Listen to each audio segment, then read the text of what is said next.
Hello, everybody. Welcome into my latest live broadcast. Today is Friday. It's the 12th of June, 2020. My name is Carey Holzman. Thanks so much for joining me today, guys. I have a lot of catching up to do, and not the least of which is the parts for the computer repair where I showed the diagnostic on the system that was mailed into me from Douglas in Ohio.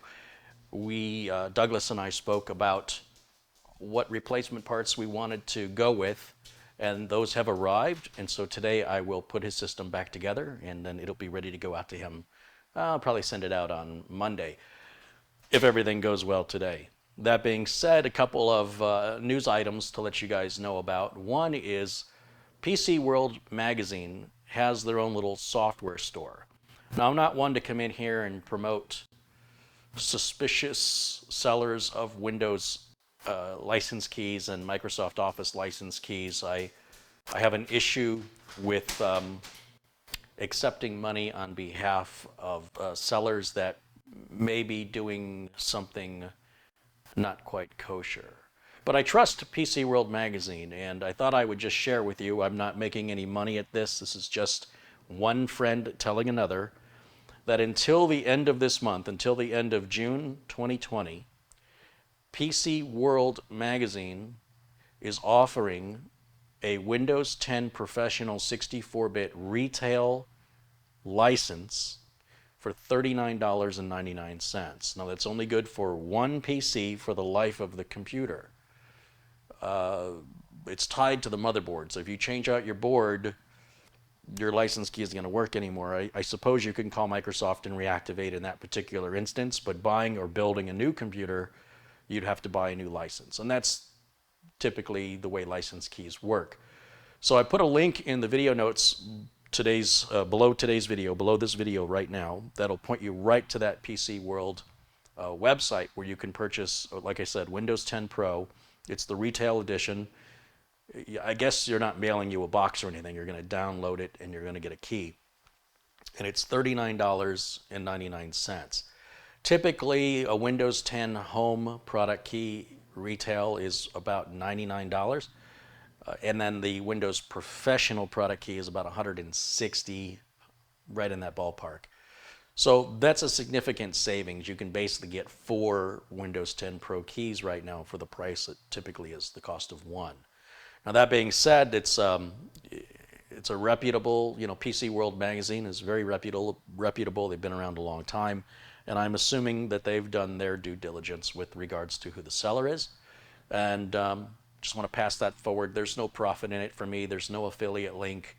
I just thought you guys might want to know. If you want to save some money, get a legitimate software key.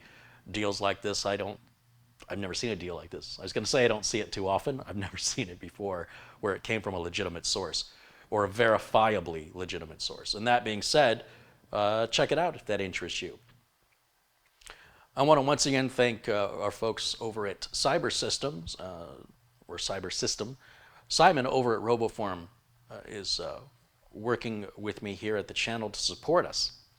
And if you're somebody who still writes down your passwords or you use the same password everywhere you go, you really need to use a password manager. And there's plenty of password managers to choose from.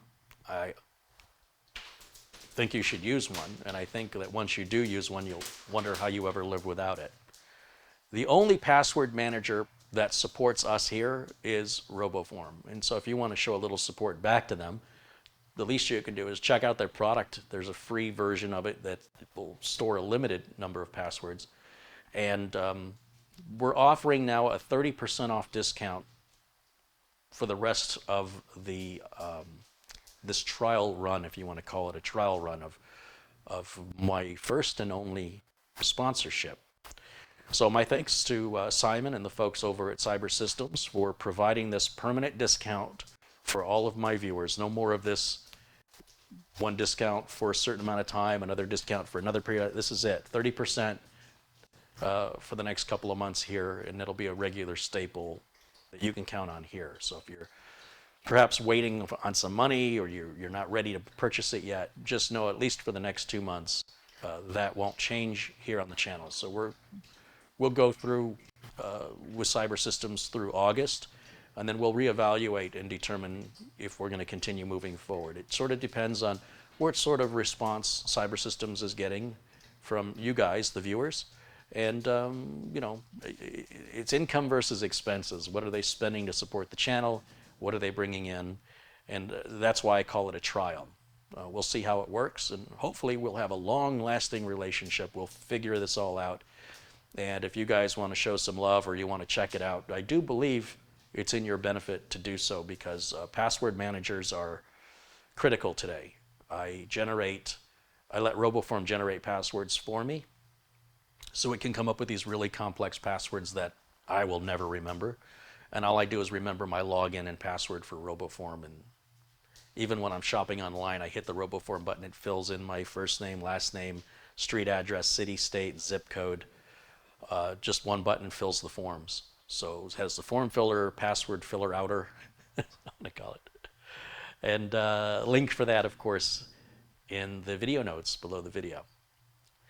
Welcome in, everybody. I see some familiar faces here in the chat room. Hello to Sharon Idle and Bible Len, as well as Samuel Ramos and Paul Newman and Stephen Bernstein, Greg M., Paul Garrett, Troll McTrollington. Welcome in, everybody. I had some mail arrive this week. I received a Coca-Cola salt and pepper shaker and some straws. And I believe all this came from a viewer named Eddie Sawyers. Eddie watches us in Tennessee. And then there were a couple of cards, which I think all of this is from Eddie. He says, well, this is an Amazon gift card. It just says happy birthday. And it says nothing says birthday like a card. And this says from your friend, Eddie Sawyers and Carmen, and a gift card. So Eddie, thank you so much. I also received something in the mail today, which was very, I was going to say timely, but it may be too punny even for me. But there is no clock over at the other location where I want to film from, and I've been spending a lot of time there lately, which is why you haven't seen me till now, partly why. And this arrived today, which is exactly what I need over at the other studio, so I know what time it is. So I think this came from Eddie. I don't know who this came from, so whoever sent it, thank you guys so much. The timing on that, the timing is perfect. And have you ever wondered why whenever you see an advertisement for a watch or a clock, and even if you look at the time that this clock is set to, it's always 10 after 10. Isn't that weird that that's the only time of day that they do this? Or that they take the picture? It's just a marketing technique that shows off the face of the watch without covering up the manufacturer name. But if you pay attention, look up any advertisement for a clock or a watch in a catalog or online, it's always 10 after 10.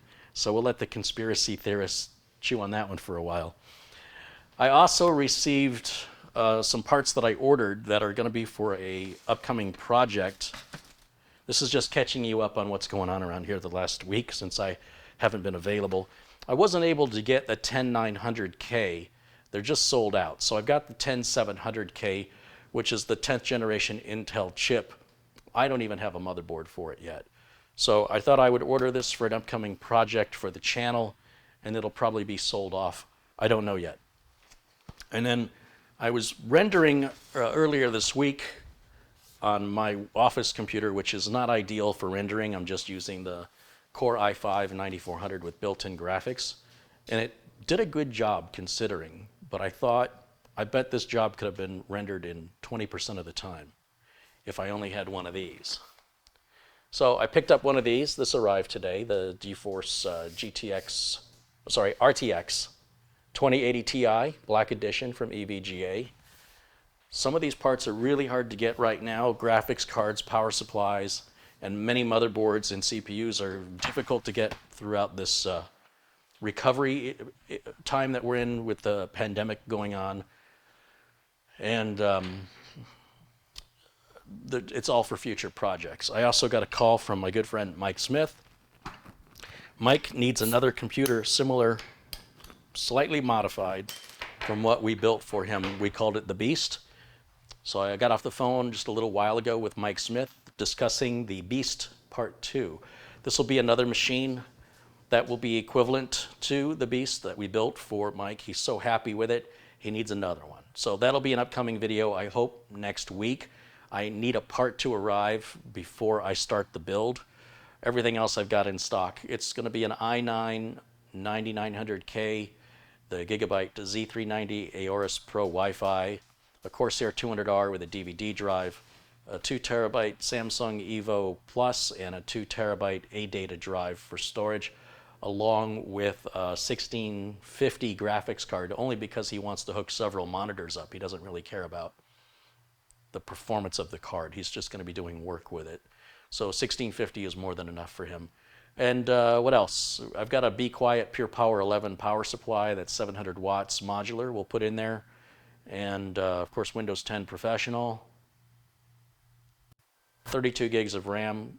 On the Beast I built for him, we did 64 gigs. We're going to cut that in half. He doesn't, I'm sure 32 is probably going to be just fine.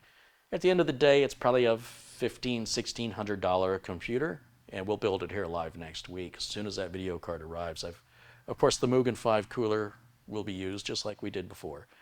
And I'm sitting on all the parts except the graphics card. So once the graphics card arrives, you can look forward to that build coming up next week.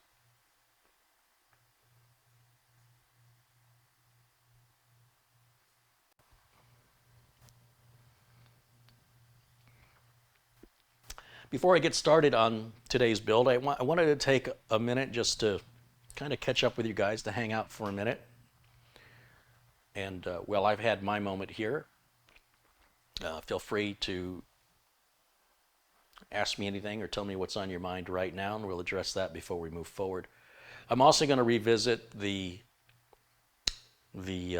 Sabrent external enclosure and the performance numbers and what was going on with that. I'm going to use a different system that has USB 3.2 Gen 2 on it. If I can find one with Gen 2 by 2, that would be the ultimate for the test. I'll look through my inventory to see what I've got. It's not something I normally pay attention to. When you guys are selecting your chipset, you're like, oh, what's the difference between a B350 and a Z390? This is basically what it is. It's how many USB ports you're getting, the speed of those USB ports, the number of SATA ports that you have on the board, how many M.2 slots it's got, and what speed they run at, if they're both by 4 or by 2. In the case of AMD, it's whether or not you've got PCIe Generation 4, which AMD is currently the only one that's supporting that on the X570 chipset. And for some people, they don't care about any of that, right? It just whatever board will make it boot and get me into Windows, I'm good to go. But those differences and a few others are the primary concern about what differentiates one chipset from another. The more you spend, the more you get. Whether or not you use that extra, well, you know, that's on you. In other words, if you have 8 USB ports and you only use 2, you probably didn't need to buy the more expensive board that had all those extra USB ports.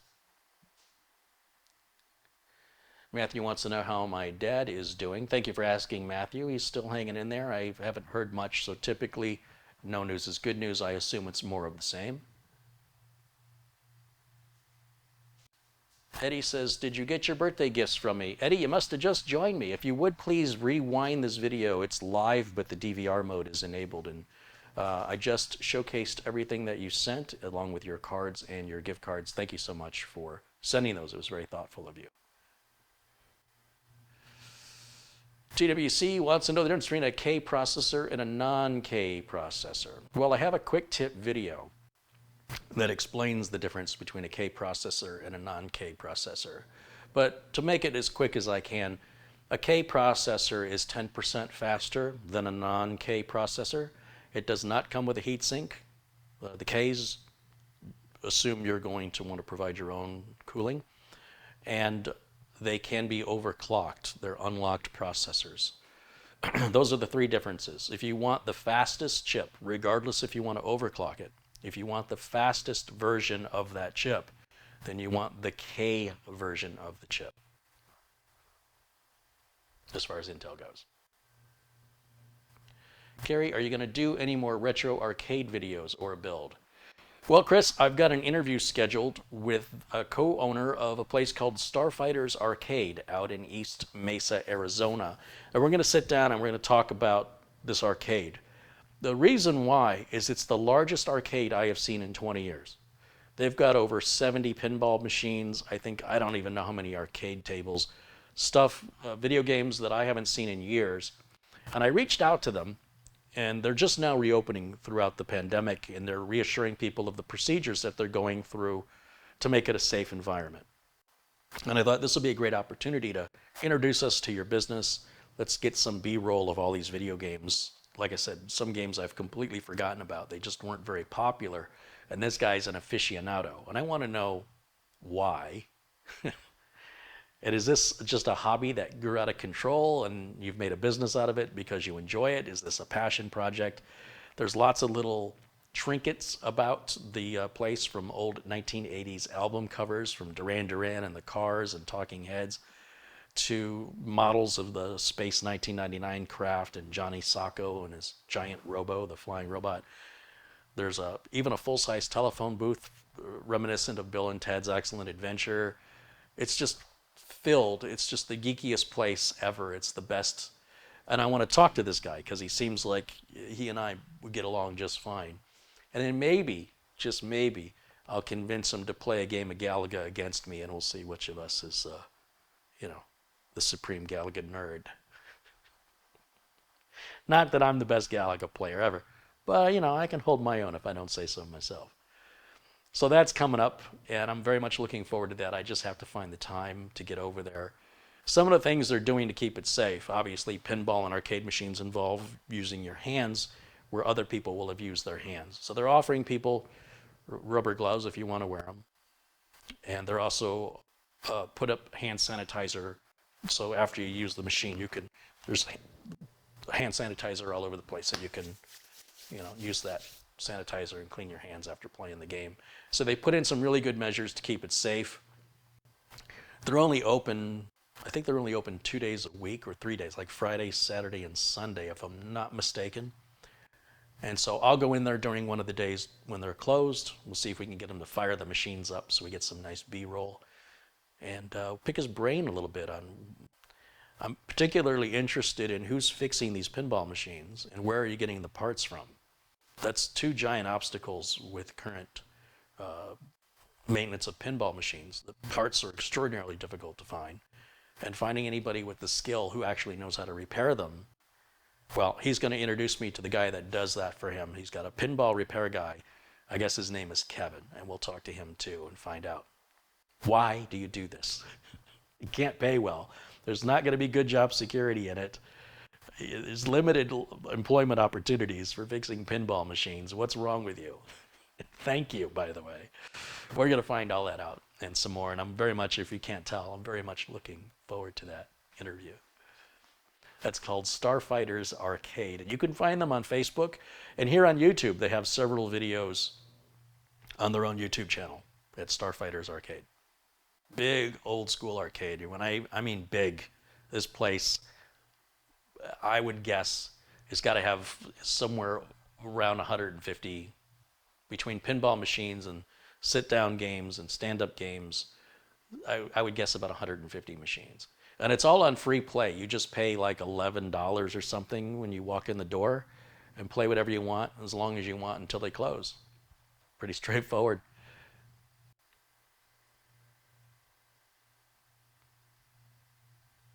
Luke Greenia says, Carey, I did the usual $20 via PayPal, and happy birthday. Hey, thank you, Luke. And yeah, the birthday's still 11 days away. I'm hoping that it'll feel more like 22 days. Not anxious to get another year older, but I suppose it beats never getting another year older. But thank you for that. It's very kind of you. What about the arcade game Kicks? Oh yeah, I've got that myself on my machine in the back. Yep. Yeah, I'm pretty sure he's got Kicks as a standalone machine, the original. I'm pretty sure I played it when I was there.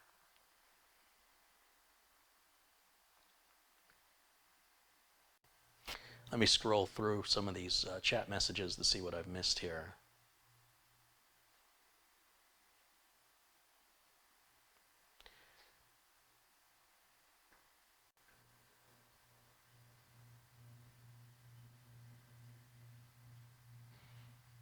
arcade machines are always sticky. I've never played an arcade machine that was sticky.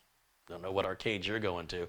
Hugh Wong has contributed $2. He says, "Happy birthday, Carey. I'm glad your dad is getting better." I don't think my father is getting better. He's simply not getting worse at this point, or at least not getting worse at a rapid rate that he appeared to be. However, I appreciate your kind thoughts, and we'll just take it day by day.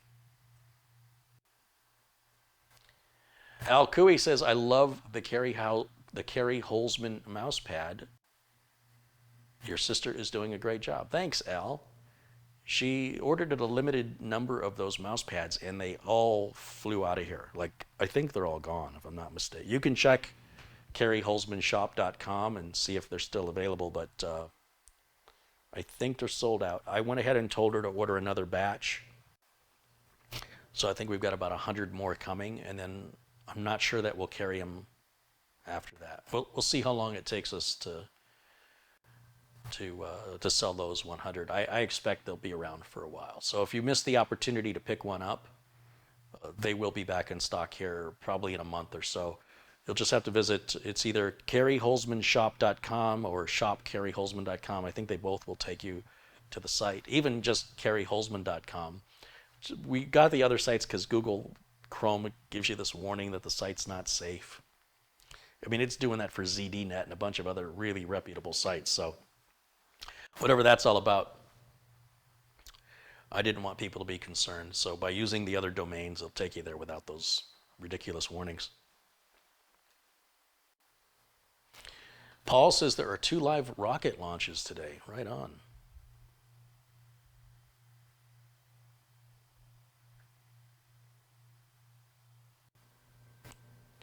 And Hugh Wong again contributed $2. Thank you. Thank you. Paul O'Brien contributed €2. Essential Working Too Hard has contributed $2 and says hello from Connecticut. Niles Van de Sand with €2 said Netfix banned Little Britain for being racist. Of course. You know, look, as you get older, one of the things you're going to find is the world changes to a place that is seemingly unreasonable and over the top ridiculous, and there's nothing you can do about it. You can look at it and say, well, this is progress, or you can look at it and say, this is really stupid that people are unable to differentiate comedy and parody from actual hatred and intent, malicious intent. I think it's important we always have a sense of humor, and we can always laugh at ourselves. And I think that when the intent is not there to hurt others, not to laugh at others, but to laugh with others, that we as a culture here in America and Europe are losing our sense of humor. We're quick to be outraged. We're quick for implementing social justice. And this is definitely not the way the world was when I was growing up. So I don't think I'm going to change it. And I hope that this is all for the best. This is what this generation wants. And I'm afraid that they don't realize they're removing humor and keeping all the stress and anxiety. Having a phone on you all the time where it can beep at any moment is a level of stress that people don't realize they're voluntarily carrying around with them. It's a very strange psychological behavior that certainly would not have been treated the way it is being treated right now. In the 70s and the 80s, if you had a device like that, I guarantee you wouldn't be carrying it around with you 24/7. You wouldn't be taking pictures of yourself. That was all considered very narcissistic, and you would have been teased beyond belief to idolize a piece of technology and not leave home without it like it's some kind of a crutch. And society would have just constantly belittled you. And it would have been very discouraging for you to continue that behavior. So that's changed now, and people are now slaves to their phones, and they carry around a lot more stress and anxiety. Removing the sense of humor that all jokes are bad if they involve anything to do with race is, I think, a sad thing. Because if you're going to take on more anxiety and more stress, you've got to have an outlet for that. There's got to be humor there. If the humor is at somebody's expense, that's not good. That's not proper. But there is a time and a place, and there's probably going to be a niche of comedians that say things that can't be said. And we're going to go right back. I mean, we're sort of going backwards into the 1960s, where guys like Lenny Bruce would get arrested for telling jokes that were illegal to tell. And then we broke through that with our freedom of speech, and now people are looking back at some of that humor and saying, well, that's racist, and you need to stop that, and completely going back to the way things used to be. So it might just be like a big wheel that goes around and around and around, and each generation does it the opposite. I don't know. But as I get older, I start to feel older when I see what appears to be completely unreasonable behavior over things that don't really matter. Real racism is a real problem. And people telling jokes with the intent to make you laugh, I don't think that's ever really been a problem. If their intent is to make them laugh at your expense, different story. But if they're trying to make you laugh and you have a problem with it, I think you're the one with the problem.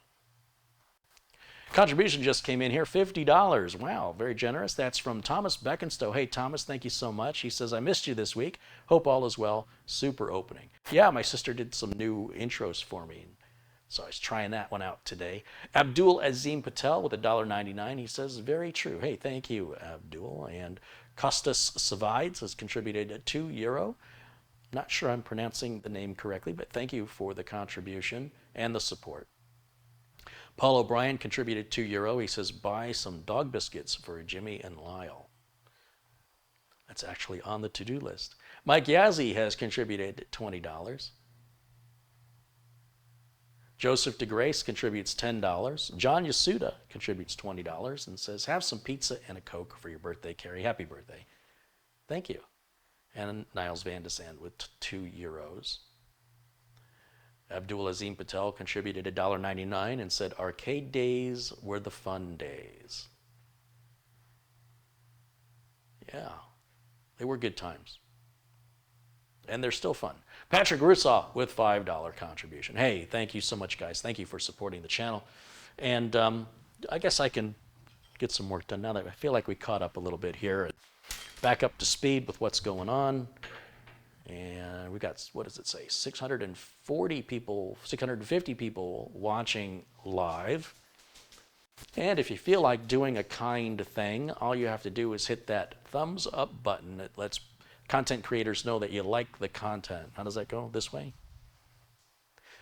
Yeah, anyway, so when you hit that button, it's a way to let a content creator know that you like their content. You want to see more content like that. And it doesn't cost you anything. It's the click of a mouse. And if enough people do it, you can really alter the course of somebody's day, right? They can go, wow, look at all these thumbs up. Look at people like me. It's a nice thing to do. And it just, all you have to do is do that. You just click. Michael Dane contributes $10. He says, happy birthday, Carey. You the man. Well, thank you, Michael. As a reminder, it's not my birthday yet. So I hope I don't have to endure 11 more days of happy birthdays, because that's a really long birthday. But thank you. I appreciate it. Winston Anglu contributes $10 Canadian and sends bonjour from Vancouver, Canada. Right on, Winston. Good to see you, my friend.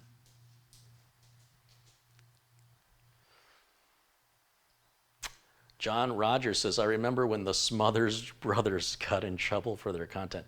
Yeah, and if there were ever people that weren't funny, it's the Smothers Brothers, because they are not edgy at all. So when I say funny, to me, funny is the more offensive something is. I was always a big fan of Married with Children and South Park, and even The Simpsons was very satirical and very edgy for their time when they first came out. And, the problem with that is once you sort of become as shocking as you can be, what's left? So South Park has really push the boundaries to the point where nothing they do anymore is shocking. You just roll your eyes and go, well, that's South Park. But when they first did stuff like that, whether it was The Simpsons or Married with Children or South Park, when they first did it, you were like, did they just do that on TV? It's kind of shocking. Not so much anymore, which is kind of a shame, but you know, where else does it lead? Hopefully into something more thought-provoking. Feral Sparky's contributed $2. He says, suck it up, Buttercup. Happy birthday. All right, fair enough. And Lee133 says, happy birthday month, Carey, right? Doug says, please sign my computer. Yes, I will sign your computer. Doug, it must be that Doug in the chat must be the Doug that owns this computer, so we'll make him blue.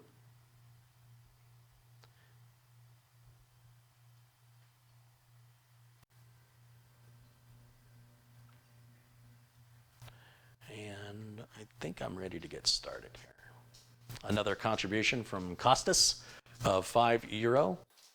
And Bible Len with $2 Canadian. Thanks, you guys. Thank you so much. Got just under 700 people watching live. I hope you're enjoying your Friday. Hope you had a good week.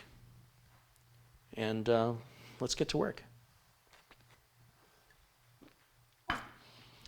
When I diagnosed the system, it was determined the motherboard was bad. And Doug, the owner of the computer, suspected as much, but he didn't want to he didn't want to make it worse. He was afraid of, you know, if I buy a new board and go through this whole process and it still doesn't fix it, then what's next? I would feel better if I send it to you. You can make a video out of it. I can get your autograph. I know it'll cost me a little bit more money, but it'll be cool. I said, that's great. Send it along. I didn't know he was going to send along a Buick LeSabre. This is a big, heavy case. It's heavy. Similar to a Buick LeSabre. Anyway, verified the motherboard, in fact, was bad. And when he was diagnosing it, he had taken his cooler off, and he didn't send it. He wants a new cooler. So when I was diagnosing it, I just had a spare motherboard laying around, this B450. This is an AMD system that Douglas built. It ran good for about a year and a half. He was monitoring his temps, and his temps went off the charts for no explicable reason. The fans weren't running hot. Nothing indicated anything was wrong. His temperatures read really high, and the next time he rebooted, it wouldn't start anymore. So I suspect something on the motherboard, such as something that feeds the temperature sensors, or the temperature sensor themselves has gone bad. And it's kind of ironic that these sensors are in place to prevent problems, and yet can very much be the cause of problems you would not have otherwise had you not had the temperature sensors. So there you have it. Now, his board is still under warranty, and I sent that board in for an RMA yesterday. So it'll probably be 2 weeks before the board comes back, and Doug doesn't want to wait that long. Doug's like, first of all, I've lost confidence in that board. I didn't even want it. Second of all, I just want something different that we can do faster. Now, getting some of these motherboards is very difficult right now. The board that I ordered is here. This is the B450 Aorus Elite. There was some discussion of going to an X570, but he's got an older AMD Ryzen chip that really won't benefit from it. And he's not likely going to upgrade to anything that big anytime soon. And if he were, probably would make sense to go ahead and upgrade the motherboard and the processor at the same time. Although, there's no reason currently that he can't use any AMD Ryzen processor in the B450 Aorus Elite anyway. So it's a brand new board, and even that we had to wait however many days it's been for that to be available in inventory. So it was one of those things where you click on the button on Amazon and it says this won't be in stock until some future date. And that's what we did. It arrived today, the B450 Aorus Elite. The aesthetics of this computer are very important to Doug. And for that reason, he doesn't want the Mugen 5. He thinks it's not very aesthetically pleasing to look at. So after speaking with him, we agreed to go with the, this is the Hyper 212 RGB Black Edition. Now, I'm not a fan of the installation process of the Hyper 212. However, I only have to install it once, and it's gonna meet Doug's needs on budget and on aesthetics. And it'll probably work just as well as the Mugen with regards to cooling. I don't think there's much cooling performance difference or much noise difference. It's mainly an installation process difference and a few bucks cheaper on the Hyper 212 Evo. It's a bit smaller and lighter than the Mugen 5, so there's not as much material in the product. And like I say, the Mugen 5 is super easy to install. The Hyper 212 Evo, I don't know that I've installed one on an AM4 socket before, so we'll just see how that goes. Maybe it's easier, I don't know. So we're gonna, those are the two parts. I'm gonna take off his graphics card and his chip. I'm gonna put my Mugen 5 cooler back in my office. That's why I keep all the spare parts. It's still a brand new cooler, I just don't have the box anymore. And I have all the spare parts in the Ziploc bag so I can reuse this on another build. In the meantime, this is his RAM, his video card, and his CPU. It's going to get moved over to this board. Then it's got to get the cooler installed and then install everything back into the case. That's my job today, and I'm glad you joined me on this little adventure today.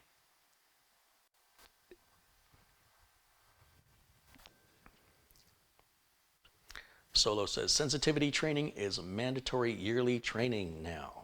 And so it should be. I don't see any harm in sensitivity training. I do see harm in losing a sense of humor or understanding intent. When somebody's intent is there to make you laugh and you get offended by it, what a shame. What a shame that somebody's intent, somebody got punished for trying to do something good. You know, whether it's a verbal reprimand or a hurt feeling, sensitivity needs to go the other way, right? It can't just be one way. I'm worried about offending you. Sensitivity also needs to go the other way, and I wonder if we'll ever evolve in my lifetime to train that during sensitivity training, that before you get offended, show a little sensitivity back to the other person and think about what their intent was. And if you're not sure, ask them. Were you making fun of me? No, I was just trying to make you laugh. Oh. Well, I appreciate that you tried to make me laugh. I'm a little sensitive about that particular subject. Oh, I'm sorry. You know, that's a much different conversation than you're a racist. Food for thought.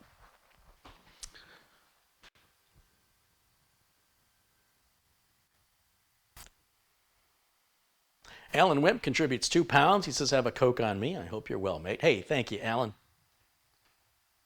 Fred Stewart with a $10 contribution.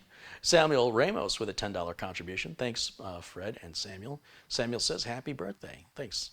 Rick Hubbard with £3 and Thomas Beckenstowe with $2. Thanks, guys. Patrick Roussos contributed $5. He says, I got the Uncle Carey mouse pad. Are the kids at Hope getting them as well with their computers? If not, I would like to get them for them. I hadn't thought of that, Patrick. I honestly had not even given that a thought. I will make sure they get some. You don't have to pay for them. I'll make sure that they get some. Great idea. Wonderful idea. Shame on me for not thinking of it, but thank you. Troll McTrollington gave me $3.50 Canadian, and he says, because Loch Ness Monster. Loch Ness Monster, what do you want? And that Loch Ness Monster turned to me and he said, not $3.50. So stupid. All right. All right. Let me put my Coca-Cola back in the refrigerator. It's getting a little too warm.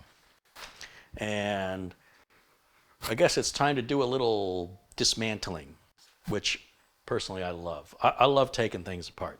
Putting them back together, still enjoy that, but it's just not quite as much fun as taking things apart. The great thing about taking things apart is, for me, there's not a whole lot of thinking involved. Like when you put together a puzzle and you've got to arrange each puzzle piece and figure out where it goes, there's quite a bit of thought and study. But when your puzzle is built and it's time to take it back apart and throw it back in the box, that's more fun. In my opinion, you can put the puzzle together. When you're done with it and you want it all broken back into pieces again to go back in the box, I'm your guy. I've told Subaru Mike, I said, when it comes to tearing motors down, I'm your man. When it comes to putting them back together, I'm not sure I can do it on my own. But I can guarantee you I can take a motor apart on my own. Any motor, anytime. Taking stuff apart is so much fun. And we're going to do that right now. Reviewing, playing, and more RPM contributes 10 Canadian dollars and says happy birthday. Thank you.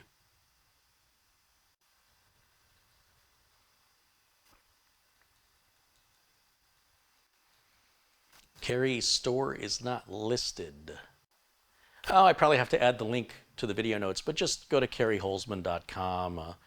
In fact, it should be in the video notes where it says, there should be a link to car-ey-lyst.com down there. We need Mitch to help Carey on track. Yes, I was talking to Mitch, visited with Mitch yesterday, and he's doing well, and he's ready to do another build. I didn't have any new builds to do until I got off the phone with Mike Smith a couple hours ago. So I'll see if I can't get Mitch over here to help with Mike Smith's follow-up build. Mitch is definitely hot to trot for doing another build. Luke has posted the link to my Amazon shop, which is different from my shop where I sell the mouse pads. The mouse pads are not sold on Amazon. All the tools and equipment you see me use, that's all purchased through Amazon, like my screwdriver or this Lazy Susan. All that stuff is purchased through Amazon. This keyboard, the mouse, and people always ask, where can I get that? So there's a link to my Amazon shop, which is all this stuff I buy from Amazon. The mouse pads or the case badges, the stickers, that's all stuff sold through my own website, and that's at careyholzman.com or careyholzmanshop.com or shopcareyholzman.com. I think all that will get you there. So thank you guys for posting those links. Just want to clarify any confusion. Terrell Harkness contributes $9.99, says happy birthday. He says, I am celebrating my birthday today. Well, Terrell, my birthday is not till more than a week from now. So happy birthday to Terrell or Terrell. And hopefully you'll get some happy birthdays from others here in the chat room. So folks, let Terrell or Terrell know happy birthday. Right on. And John Craig with a £5 contribution. He says, putting stuff back together is the greatest fun in the world, especially if it works. Yeah, not so much when you end up with spare parts. I got it all together, but there's a bunch of stuff I guess I didn't need. Tell you what, I'll take them apart, you put them together, we'll make a great team. So this is a brand new motherboard, and it will be used in a future build. I used it for diagnostics in order to verify whether or not the customer had bad RAM or a bad GPU or a bad CPU. And clearly all of that works, which only leaves his motherboard, which is a pretty simple diagnostic when you have the parts to test. If you don't, it can get pretty expensive to go through all that, to replace part by part. So I'm going to start by taking this heatsink off and using an electric driver. When you're taking things apart, it's completely safe. When you're putting things together, you want to be cautious of an electric driver because you can cross-thread the screws and not realize it. So we've got a GTX 1660 Ti graphics card here, and we're just going to start taking everything apart. All the RAM modules. This is the G-Skill Flare X. Says it's for AMD, but RAM is RAM. It's not AMD specific, even if it's labeled as such. It's like if you bought a television set that says, now works with HBO. All TVs work with HBO. You just got to pay for HBO. I know there's somebody in the chat going, no, I don't. All right, let's not talk about that.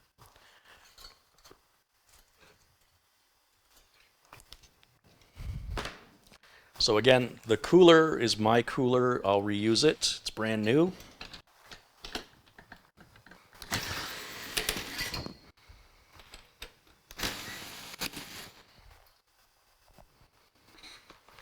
And I'm going to wipe off the thermal material because it gets all over everything. And it has to be reapplied fresh and clean the next time I want to use this cooler. So better to take it off now. I had left it on a cooler I was working on, and I was trying to straighten some pins out, and I held the cooler against my shirt as I was straightening the pins. Then I realized I had all that thermal material all over my shirt, which pretty much ruined that shirt. So, yeah, you'd think I'd know better, but I don't.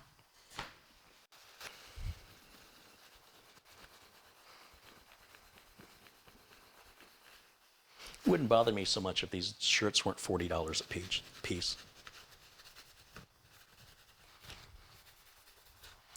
A lot of these t-shirts I wear, they're made of a really nice material, and I really wish they weren't as much money. But they come from a place called crazyshirts.com out of Hawaii. And you know, everything's expensive in Hawaii. There's nothing that I care about when it comes to the fact that it's Hawaiian. It's just, it's comfortable, and I like the little logo in the front and the big logo in the back. It's kind of an 80s thing, and it's harder and harder to find. A lot of times when they do have the little logo in the front and the big logo in the back, it's crappy material. So I spend $40, and then I put thermal material on my shirt, and it's no good anymore. Essential Working Too Hard contributes $2 and says, hey, I finally caught a live stream. And so you did, but don't throw it back. It's not catch and release. David Griswold with $5 says, hey, Carey, I just got up from a nap just in time to not miss the stream. Happy birthday to Terrell and many more. Right on. Rick Lakes contributes $2. He says, I'm happy to see you today. Well, I would say the same, but I can't see you. But I can see your presence in the chat room, and I'm glad to see you joining us. Thank you. And thanks to everybody who's saying happy birthday to Terrell as well. And as for the CPU here, I always forget what the CPU is. I want to take the brackets off because I need those to stay with the cooler.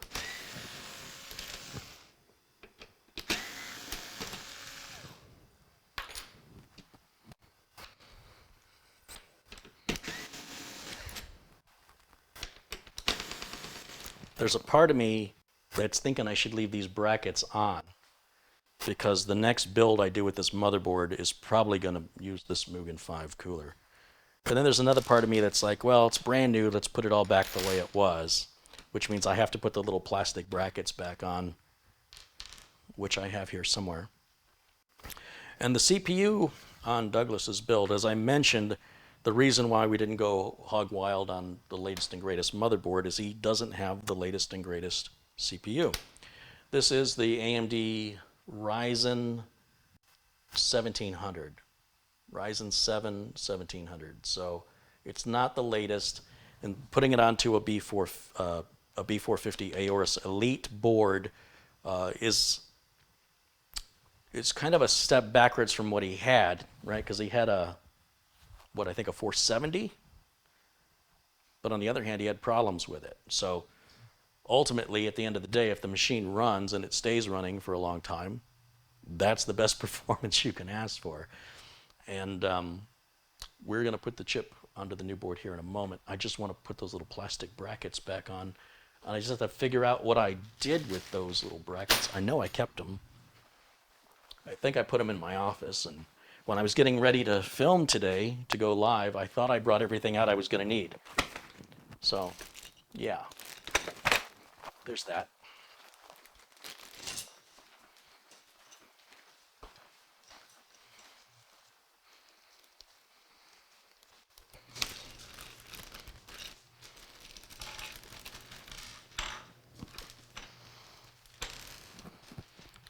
So these are just a little plastic heatsink brackets for some of the older style AMD heatsinks that would clip on. I much prefer the newer style of heatsinks that use screws, because here in Arizona, the plastic, over years of dry and arid temps, the plastic gets brittle, and when the little plastic clip breaks off, there's nothing to keep your heatsink attached.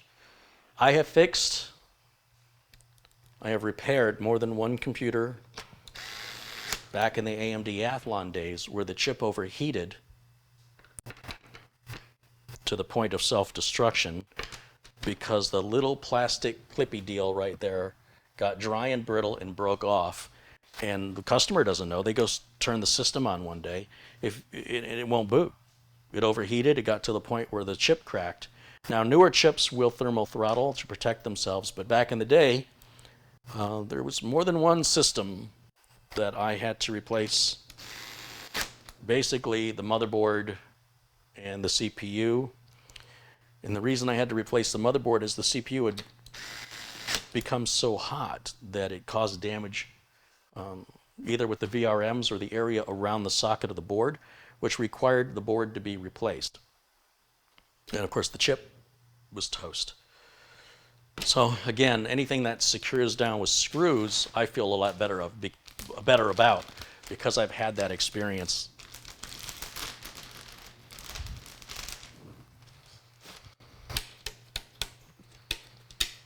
So you will see this board in an upcoming build.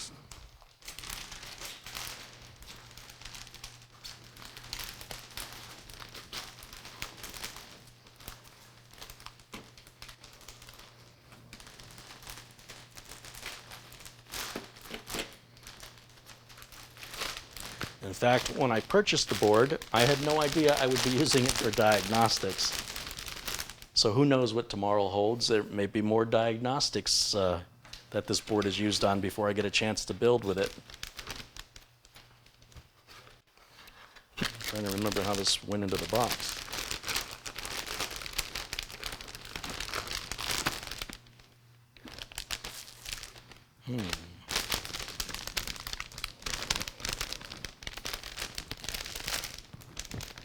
I don't really think it matters.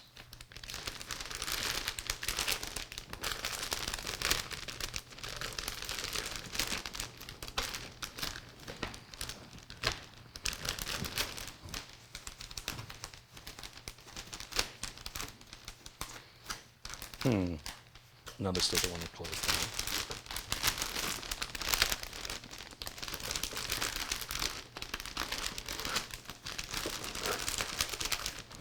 I will tell you the one good thing about making videos is in times like this, if I really wanted to put it back the way it was, I can look back at the video where I took it out and see how it came out.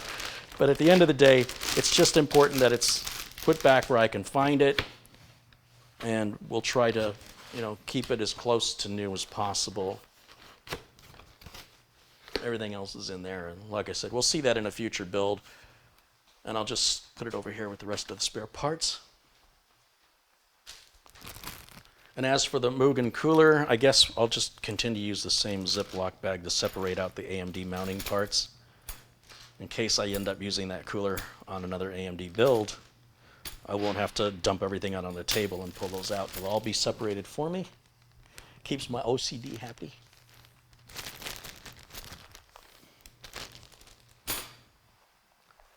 And this will be put away along with those parts. Let me get it out of here so I don't confuse myself more than I already am. We'll keep all that together, and I'll move that to my back office.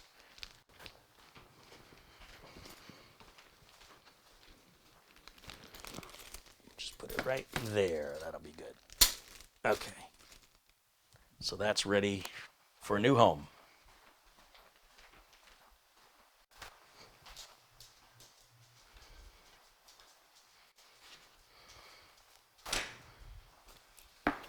So the B450 Aorus Elite, why did we choose it?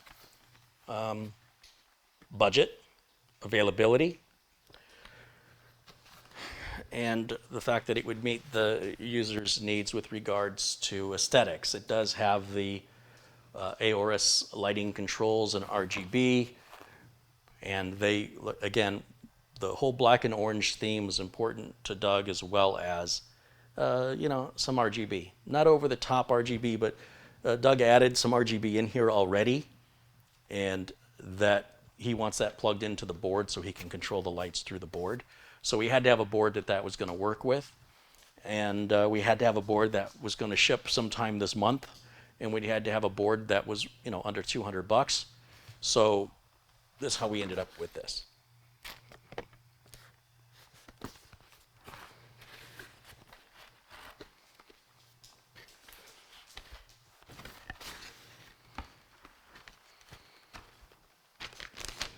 Oh, okay. So where these little holes are at the top of the cardboard, that's where the I/O shield goes, which I think is how I put the other one back.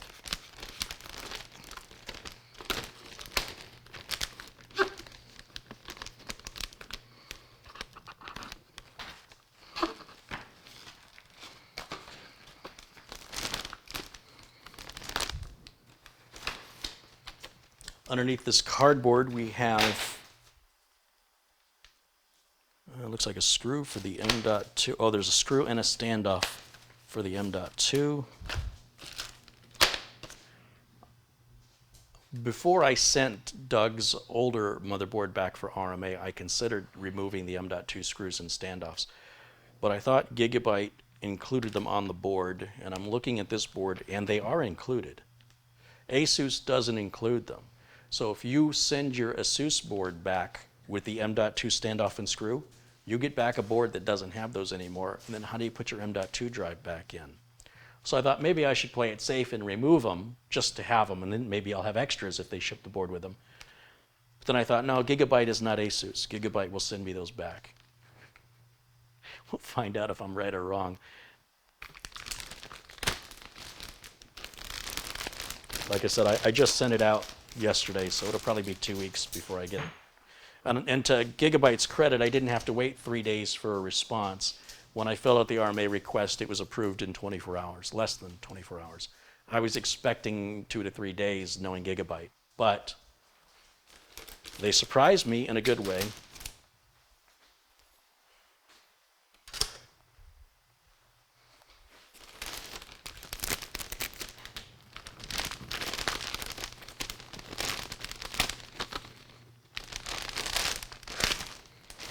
So here's the motherboard, all shiny and clean. We've got some plastic to take off of here. This is just for shipping. You don't want to leave the plastic on. Some people are like, but I want it to stay looking nice. We talk about the difference in generations. My grandparents had plastic coverings over their furniture. So when you sat on a couch, you were basically sitting on a giant thick piece of plastic because, they didn't want to ruin their couch. On the other hand, you couldn't enjoy the couch because it was like sitting on an uncomfortable big piece of plastic.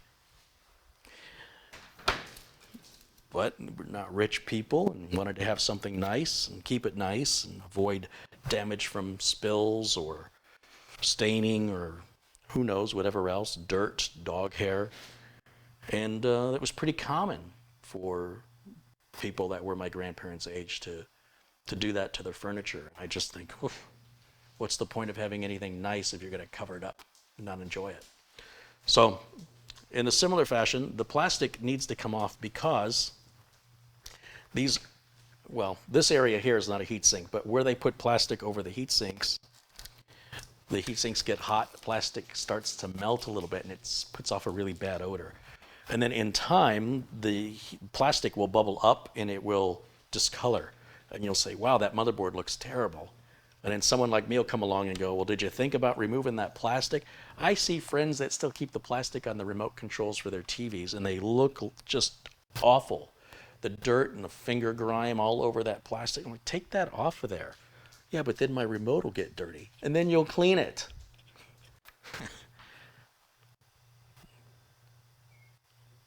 Because it's so nasty, I don't want to touch it.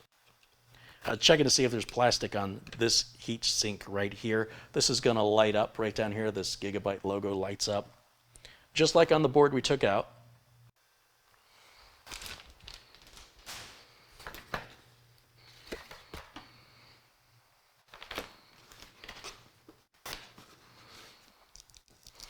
And then the SATA ports, there are 6. They're not all grouped together. We've got 2 SATAs here, 2 SATAs here, 2 SATAs there.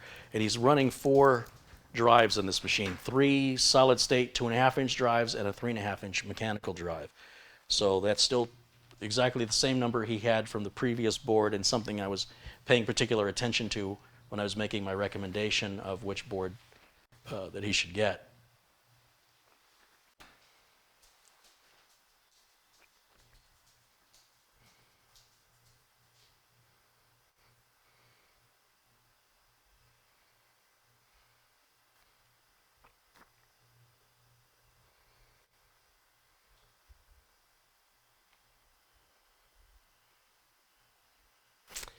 I386 says some people do that to mattresses.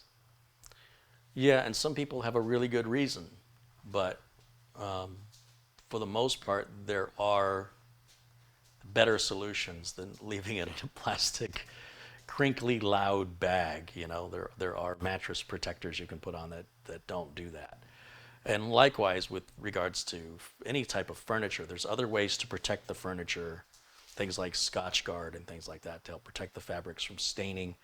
And my preference is to own leather as much as possible. Well, it can be a little cold in the wintertime if you're wearing shorts. It's just, you know, impervious to staining or liquids, and it just lasts a really long time. But that's my preference. And why we're talking about couches on a computer build, I can't remember how we got to this subject other than take the plastic protection stuff off after you've made the purchase and enjoy your purchase. Nothing lasts forever.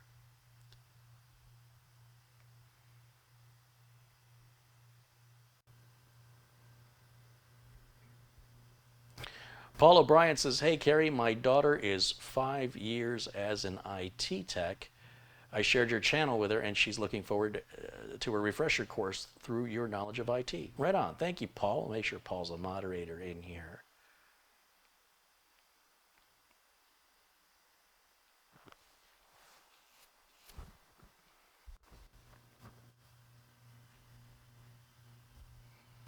Bebo's contributed $3. Hey, thank you, Bebo. Okay, I'm going to put the CPU in real quick, and then I got to feed the dog. So putting the CPU in, super easy. You've seen me do it a million times before. Let's see if we can get you a little bit of a zoom in on this. Let's go right there, like that. All I'm going to do, all I'm going to do is lift this lever up. And I'm going to take the CPU and I'm going to rest it on top of the socket without pushing down at all. Just when I have it in the proper orientation, it's going to just fall in. And if you watch closely, you see I'm moving the CPU very gently left and right to see if I can get the pins to align with the holes. And right there, it just dropped in. Now, there's a little gold triangle, and there's ways you can tell which orientation the CPU has to go in. But you don't have to do it that way. You can just do it exactly the way I showed you, which is very gently rotate the CPU 90 degrees and align it. And when it's aligned properly in the proper orientation, it just falls straight into the socket. And then we lower the lever back down, and that locks it into place. Not difficult. And I'm going to take these little brackets back off. Remember, we're not going to be using those on a third-party cooler, but we will keep them.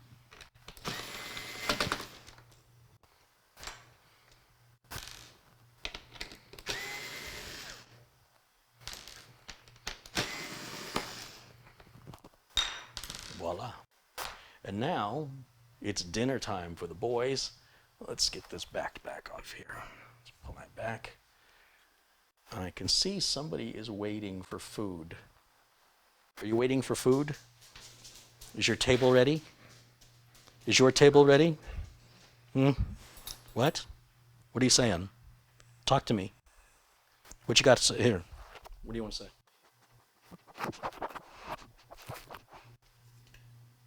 You didn't really say anything. Speak. Hey. Speak. Speak. All right, let's get him some food. You hungry?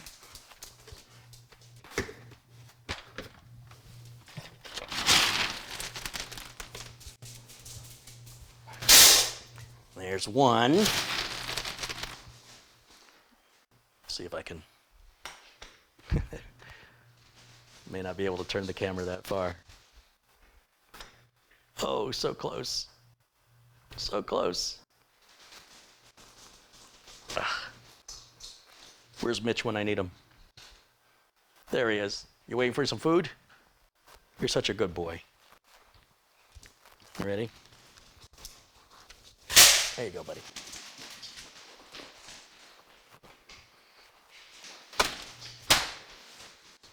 All right.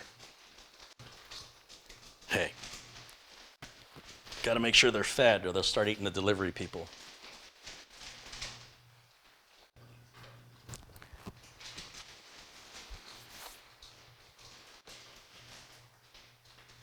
Eric Kaufman's contributed $10. He says, I love watching your channel. I have always watched under my son Alex's profile. Thank you for what you're doing. I have 20 years of IT experience, and I keep learning from watching you. Hey, thank you, Eric. We'll make sure you're a member of Blue here. I appreciate that.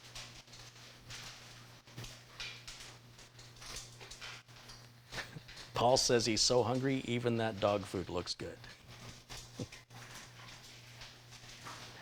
Sean Tem says, surprised Lyle didn't eat the box on the floor. Is there a box on the... Oh, yeah, there's the motherboard. Yeah, apparently he's not in the mood.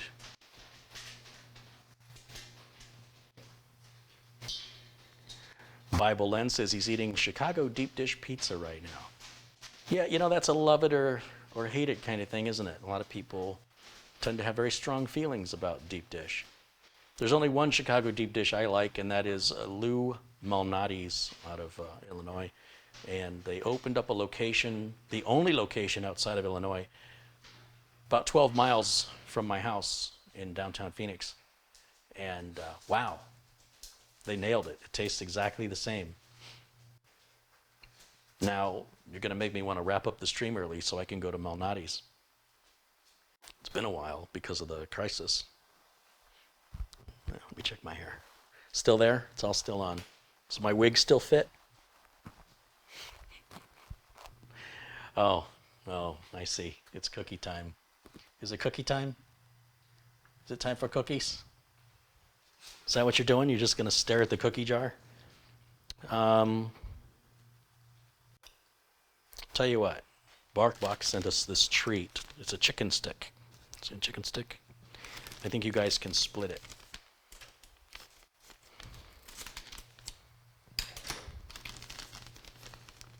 Let's see. Oh, it's a good burp there, buddy. Where'd you learn that from? You can have that one, and you can have that one. Okay, bye. All right. Now they had their dessert. Dinner is now complete.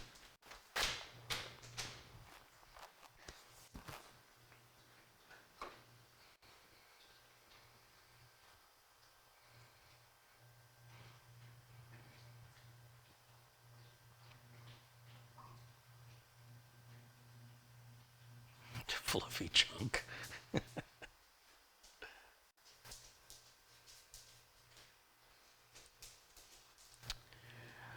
I'll tell you, I was kind of surprised.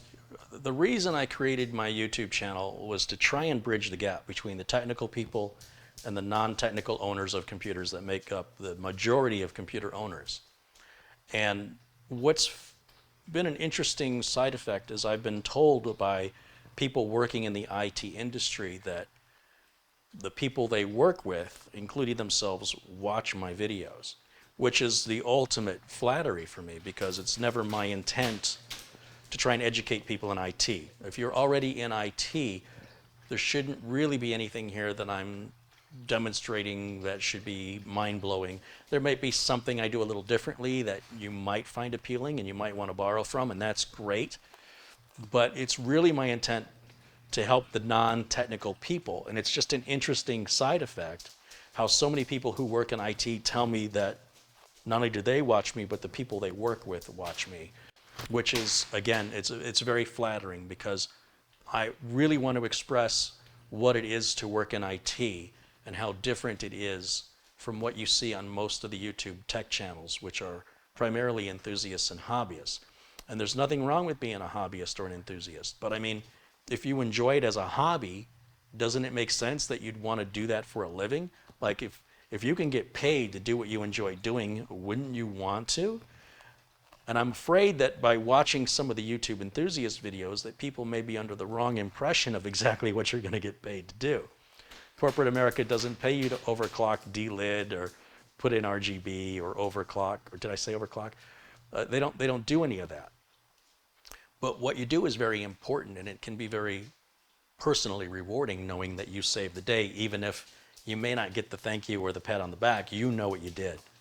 And it's constant puzzle solving. There's a little bit of human psychology when you're dealing with people that are perhaps stressed out. You know, if you're dealing with a residential client who lost all their data and they've got family photos that are gone forever, you're almost like a counselor at that point. And it can be a very rewarding career. But the overclocking, the deleting, the RGB, liquid cooling, all that stuff is home users primarily. There are some niche computer builders that do that kind of stuff, but those jobs are pretty hard to find. And IT is, you know, they're looking for people. People don't want to work. It just seems like they want the benefit of working, they want the check. They don't actually want to go to do the job. And so there's a lot of people who will say, for example, oh, I want to be an IT tech, how do I start? Well, you get a job. And for the people that truly want to be an IT tech, they don't need somebody to tell them you need to get a job or to suggest where they should go and apply. You're off to a bad start. If you're sending me an email going, hey, I want to be an IT tech, what books do you recommend? You're off to a bad start. The whole point of it is that you should be motivated and move in your own direction that you decide is right for you. It's not rocket science to know that if you want to be an IT tech, you've got to get an IT job. Where should I get an IT job? Wherever you can. It's really no more complicated than that. So sometimes I get emails from people that say they want to do it, but then they ask me these really simple questions and I just shake my head and go, you don't want to be an IT tech. You want somebody to hand you everything and you want to say you're an IT tech and you want to check. Because if you really, really wanted something, you'd pursue it. You wouldn't ask for directions. You would just go. Hugh Wong contributes $2. He goes, words of Carey make you unique. Yeah, thank you.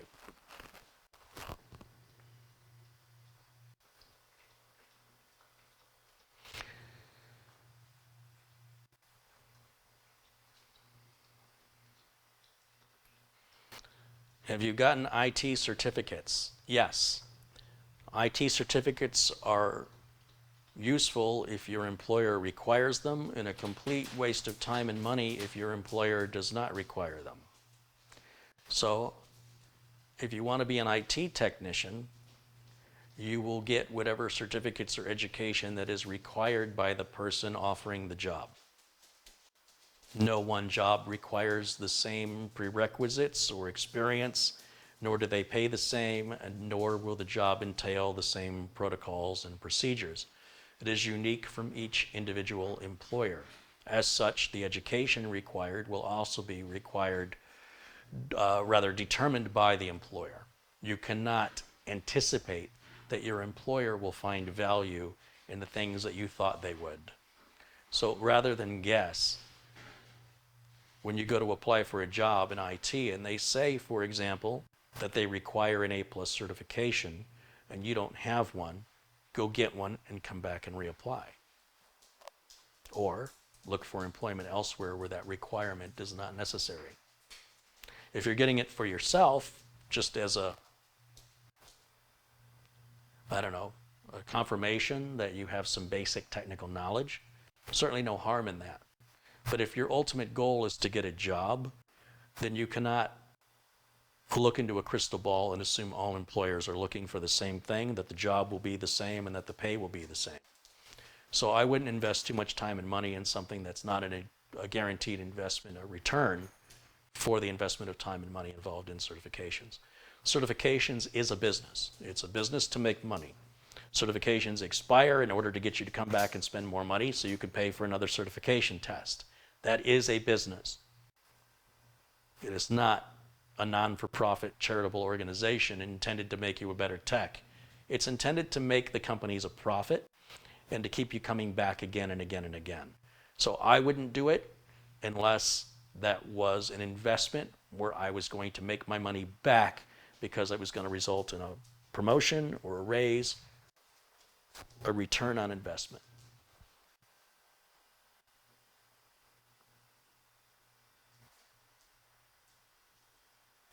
I have to say I've worked in a lot of different IT jobs, and there is no correlation that I have ever found between working with somebody who knows what they're doing and is a pleasure to work with and is reliable and consistent tied to any sort of college degree or certification. Just because you have a college degree or a certification doesn't mean you're a good employee. It doesn't mean you're efficient. It doesn't mean you're a pleasure to work with. It doesn't mean you show up to work on time, that you're reliable, that you can be counted on. It doesn't mean any of that. And a true, honest to goodness employer who's sincere, who wants you around a long time, that's going to be what they care about more. But they don't want to waste their time if you've never actually worked on a computer before. So the certifications may give them some reassurance that you have a very basic minimal amount of knowledge. A college degree may not be beneficial in your position other than to show that you saw something through for a number of years to reach a diploma. And it can show that you are a go-getter, but it may have nothing to do with the job. Scott Hallinan contributes $5 New Zealand dollars. He goes, Carey, here's some money for the channel. What a power-hungry PC you have behind you. It's a beast. It's not very power-hungry. The Ryzen 7 1700 is not a high-power chip. Juan the Panda says, my fear is that I don't know enough and that I won't be able to perform well. I'm currently taking IT classes at a community college and looking for help desk work. I think it's fair to say anytime you start a new job, there's some anxiety with regards to not knowing anything. Every job has their own policies and protocols and procedures, and you will need to learn those, and you will learn them through repetition. If you show up as somebody who appears to know everything, you'll be less likely to get the job. But if you show up as somebody who's eager to learn, you'll be more likely to be hired. If you're open and honest and eager. If you're hungry, you're more likely to get fed. So in this particular instance, if you show a willingness to learn, that is more appealing to most employers than coming in as though you know everything. I would much rather hire somebody who I can train and isn't going to argue with me about the right way to do things because they haven't already got some preconceived idea. I'm going to show you how to do it my way, and that's the way I need you to do it. And if I'm not having to untrain you to retrain you, that's faster to just train you right the first time. And I'll take that any day over somebody who's going to tell me how to do it. So it's okay to not know things. It's important that you have the right attitude, that you express in your interview that, look, I don't know everything, but I'm eager to learn. That'll never hurt you to say that in an interview.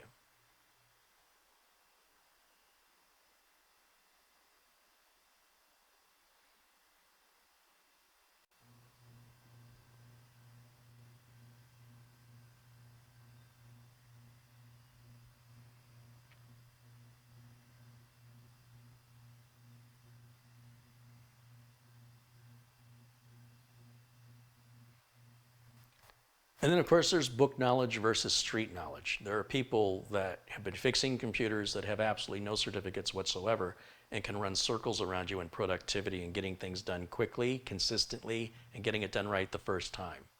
And those people, at the end of the day, that's what matters. Business doesn't really care about your education. In some line of work, it's critical. If you're a doctor or an architect or a lawyer, your education is very important.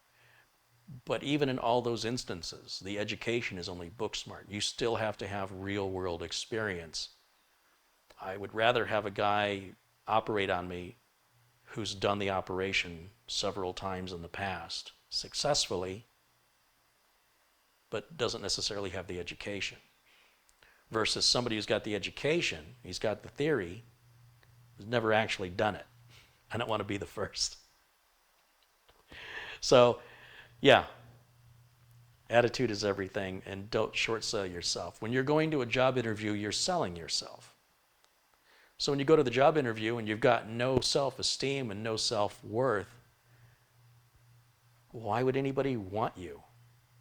You've got to make yourself out to be appealing and to be worth investing in. So you've got to sell yourself a little bit without being arrogant. I'm eager to learn. I'm ready to start today. I can't wait for the opportunity that working here will provide me in both personal experience, personal growth, and opportunity for advancement within the company. And if they still don't hire you after that, you don't want to work for that company. If they're going to emphasize certificates and degrees over getting actual work done, trust me, that's not a job you ever wanted.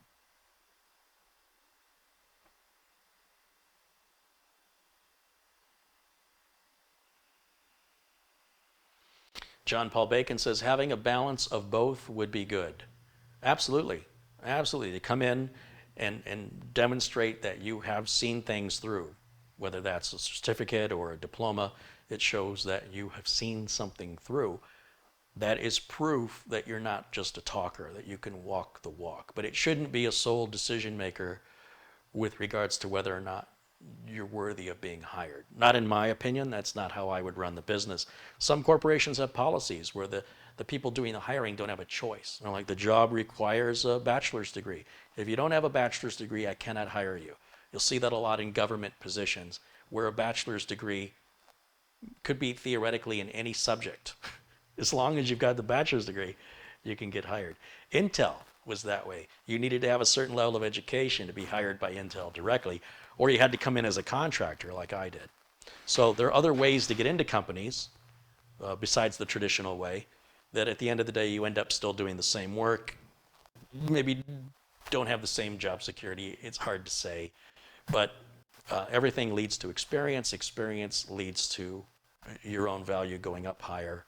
And of course, having good references from past jobs is always beneficial when looking for new jobs. But we all have to start somewhere, and everybody understands that. And you can't go to one job interview and let that dictate all job interviews. You go to several. You go to as many as it takes until you get the job. Or at least you do if you're serious about wanting to be a computer tech. We don't sit around and talk about it for 3 days. You just do it.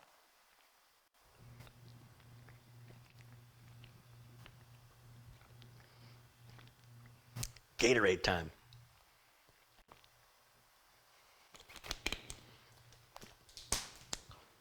CPU is in. There's no M.2 drive going in. I talked to Doug about that. I kind of felt that it was a shame that he stuck with the SATA drives because he's not getting the full performance that the motherboard can provide. But budgetary constraints and what he had and et cetera, he's not complaining. I'm the one complaining. And if that's what he wants, it's what he wants. And we'll continue to put it back as it was. I want to take those little plastic stands that I just took off, put them in a Ziploc bag here. I suppose in retrospect I could have just taken these off and put them on the other board and rotated them around. They're all the same.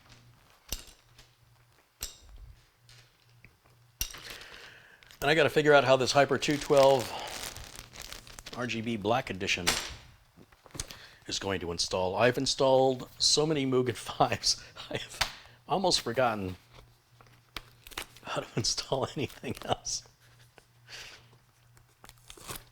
Another opportunity to learn.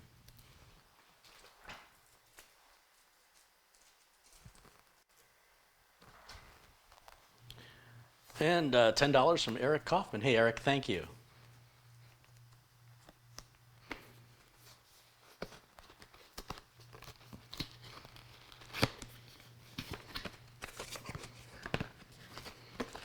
All right, so we have a little box of installation hardware.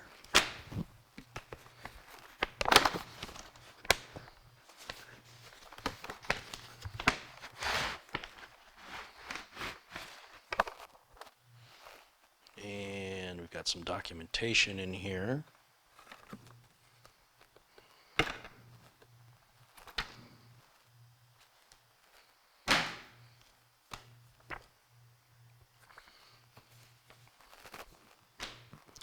And the cooler itself has the fan already attached. That's interesting. If I can figure out how to take it out of the box. This is the black edition. Nothing else here. This is all empty. Cooler master. No logo on the fan, which is weird. It looks like there should be something covering up those coils. Let's see, we've got a fan for, ARGB connector, so you can control the lighting. You can plug that right onto the motherboard, and whatever colors the motherboard software allows, then this will align with that. And then there's a 4-pin CPU fan header. So anytime you're dealing with RGB, you're going to deal with some more cables. They've got some tape protecting this area here from any dirt or debris, which we won't remove until we're ready to mount. And I don't know how we're supposed to access that screw with the fan in the way. I guess you just do that and the fan comes off. That's a bit of an improvement over the regular 212 Evo. It's a lot easier. Some of the work's already done for you. On the other 212 Evo, you had to put these on the fan yourself. Saves a step. But still a step in the right direction as far as I'm concerned. It's a welcome change. John Craig has contributed £5. He goes, a degree indicates that you have the ability to learn enough to pass an exam. Or you have the creativeness to cheat. But yes, in general, it shows a stick-to-itiveness, regardless of what the degree is. But again, in some other fields, the degree is absolutely required for good reason. I don't want somebody designing a 10-story building who doesn't have a degree in architecture. I'm a little superstitious that way.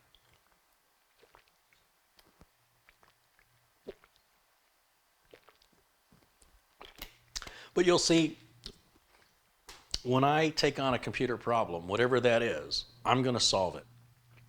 There's no way I can go live on YouTube and say time and time again, I don't know what this is. Every video that I've ever created, no matter what mistakes I make in the process, always ends the same, and that is with success. The path I take to get me there may not be the shortest path. It may not be the most efficient path. It may not be the cheapest path, but it's the path I need to take for me to get there. And I simply turn the camera on and I allow you to share that journey with me in the hopes that it inspires you. You don't give up. The things that frustrate you and confuse you are where you lack knowledge. And if you want to grow, then you need to see those as opportunities for knowledge you lack. Whether or not you turn on a camera and expose that to the world, that's on you if you want to do that. But that is ultimately the secret of what I do, and that is I will see it through, regardless of what I have to do, regardless of how much time it takes. If I said I'm going to do it, it's going to get done.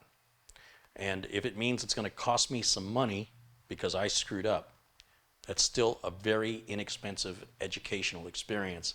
Knowing what professional academia charges for a semester of college, if I have to buy a new motherboard because I screwed up, that is a bargain for that lesson. And that lesson will stay with me a very long time. So I think attitude is everything. And you've got to have the right attitude in any job to succeed. Thomas Beckenstowe with a $50 contribution. Thank you again, Thomas. Very generous. He says, really super advice tonight. Well, thanks, Thomas. And very generous. I appreciate it. John Young says he just bought a Mugen 5 from Amazon and it came missing an AMD bracket screw. Emailed side support. And they replied the same day and said they're sending me more screws. Great support. Well, that's good to know. that they're taking care of you. I haven't had to contact Scythe for any support, so I appreciate you sharing that with us.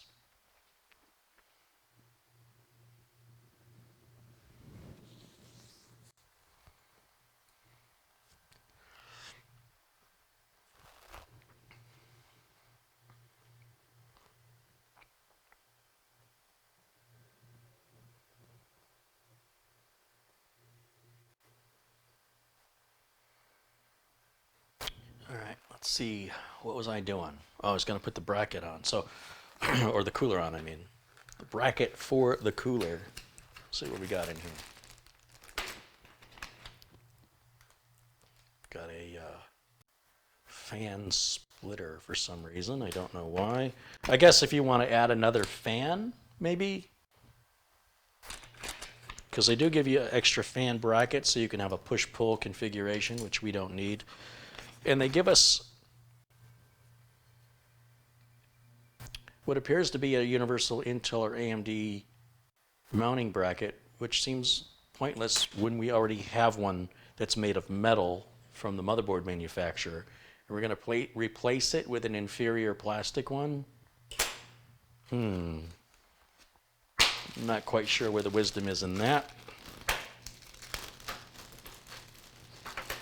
And then in this bag of hardware, we've got some mounting brackets. These are very different than what I'm accustomed to seeing. We've got thermal material along with some plastic covers. Not quite sure what those are for. More brackets. These are probably AMD. You'll notice the AMD brackets are pretty universally curved like parentheses, and the Intel brackets are straight. Now I'm making an assumption here until I read the documentation, but this is very familiar with the Mugen brackets, so I'm assuming it's the same for the same reason. And we've got our standoffs, some screws. There's some rubber little bumpers here to put on an additional fan to help reduce any vibration noise that goes on the corner of another fan. We're not adding another fan. And here we've got a Molex connector and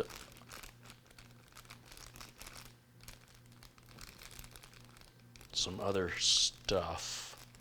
I guess this is, if you don't have an ARGB compatible motherboard, you could hook up this manual remote and you can push the buttons to control the colors. That's very old school. You should be able to control your lighting all through software. You shouldn't require any hardware. So I don't think we're going to be using that at all. That seems like a cable nightmare.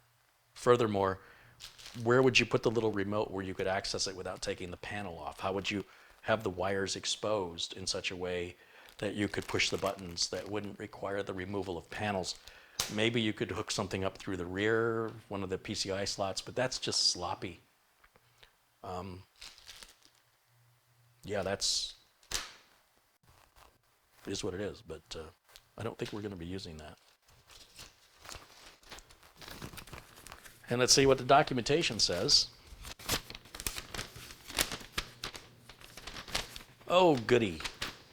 It's written in what appears to be a .02 font pitch and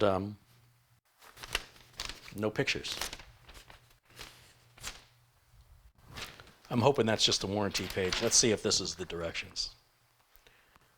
User manual. That's a good start.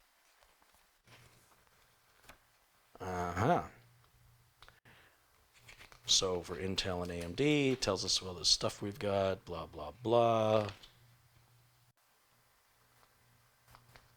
I see. I remember those little plastic thingies from the Liquid Maker 92. Cooler Master likes to use those.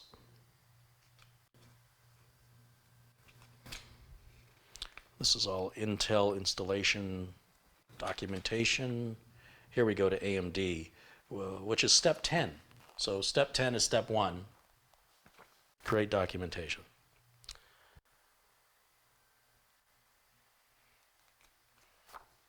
So ignoring the page on this side, look at this side here, and it tells you on step 10, the very first step you need to do if you have an AMD socket.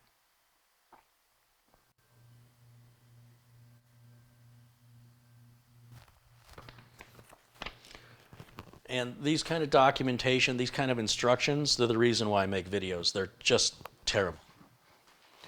Your average home user is not going to understand that they have to go to step 10 for step 1. Furthermore, these pictures leave a lot to be desired with clarity without any point of reference from having done this before. I don't know how an end user would fully grasp what was being conveyed or attempting to be conveyed. Hence, somebody makes a YouTube video. It says, here's how you do this, and you can follow along by watching. So primarily, what it's telling us here is we're going to take this bracket, and it says AMD on one side of it, according to this documentation. And it does. It says, if you look carefully, it says Intel. You can barely read it, but it's right there, right where my... And the other side should say AMD somewhere, right up where my finger is.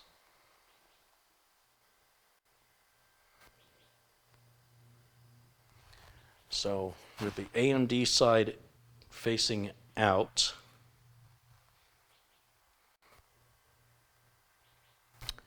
we've got to grab these little plastic covers I was talking about earlier, right there, and those standoffs. So E and M. And those are going to be in this bag right here. Assuming you guys can see this.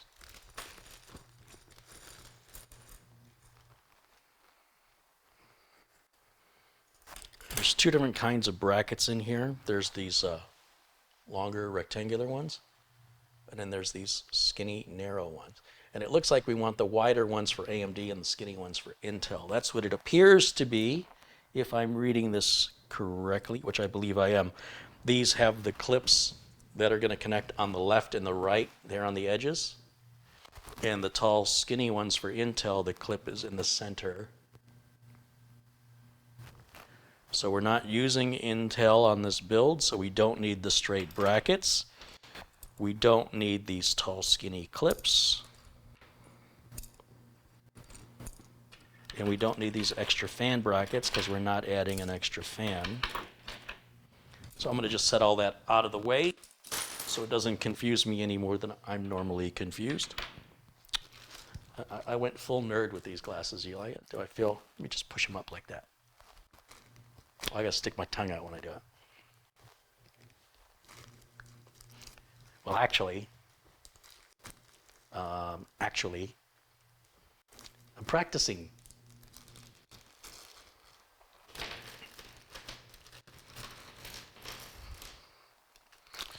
This is the little rubber pads I was talking about that would go on the corners of an added fan so that where it meets up against the heatsink, it doesn't vibrate and make a noise that will drive you crazy. All right, so with all those out of the bag, what do I need now? It says I need these little tiny standoffs, which look like, I think they're these right here.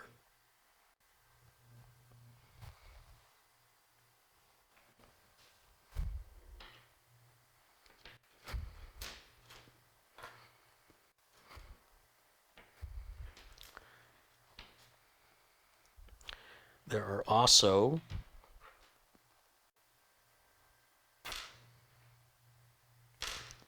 these little screws like this. These are used for installing fans.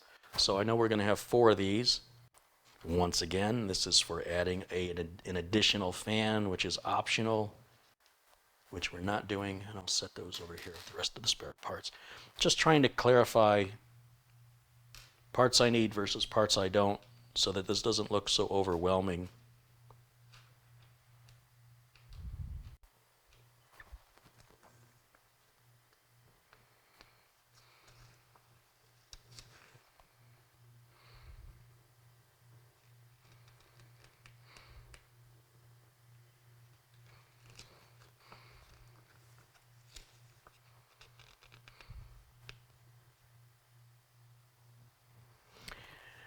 I'll tell you what's interesting. I'm looking through the documentation, and it's showing the curved brackets are used on Intel. See the curved brackets right here? It says that's for Intel. And it says the straight brackets are for AMD. So it's the opposite of the way the Mugen, the Scythe company does their Mugen cooler. So probably a good thing I read the directions sometimes, especially in things I'm not familiar with. So these do appear to be quite a bit longer, and the AMD socket is rectangular, whereas the Intel socket is perfectly square. So I guess that makes sense when you look at it.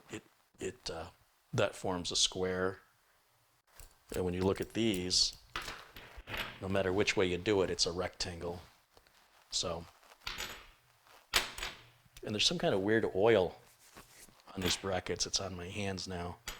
And it's something you want to be aware of when you're applying your thermal compound, that you don't want to get that stuff on the bottom of the heatsink or the top of the CPU, because that will interfere with the ability of the thermal transfer that occurs with the thermal compound.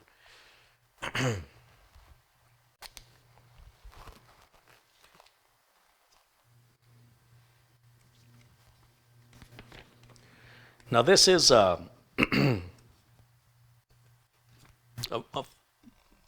was going to say it's a more difficult installation procedure than the Mugen 5, but in all fairness, I'm familiar with the Mugen 5 install. I can do it blindfolded.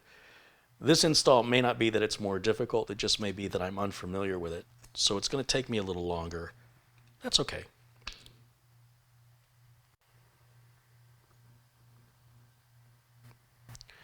Now this shows you on this bracket, if you look, it shows you right here where the screw should go in the slot, in this side or that side. And you're like, well, how can I tell which side is which? And then they show you with the word AMD, we're in the socket AM4, so the screw is going to go on that side by the letter A, above the letter A. It's slotted like that to allow for different socket sizes. So if we follow that direction, then we would take one of these screws here,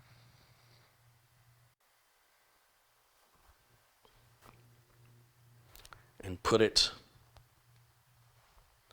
what will be on the left side. This doesn't seem like it's long enough, though.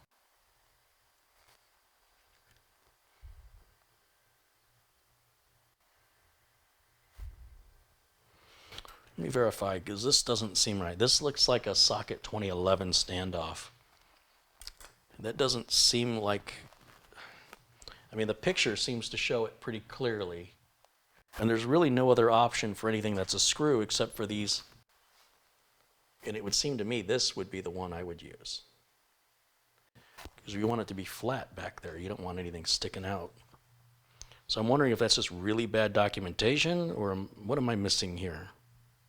So let's go back and look at what was included, and we'll see what letter E is. Now if you look, letter E is exactly what I pointed out. It's these. Okay, so this is a problem I have with a lot of documentation. You can clearly see the difference between the standoffs of G and the standoffs of E on this picture. Now, why they couldn't take an actual picture of the product and had to draw it, I don't understand. That's another problem for another day. But if you look at what E looks like on this diagram, what am I missing? Why does that letter E right there look exactly like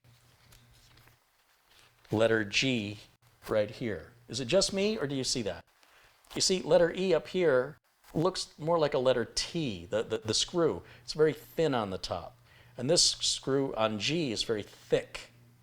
And yet, when you look at the documentation, if you're just going by the picture, that letter E right there does not appear correct.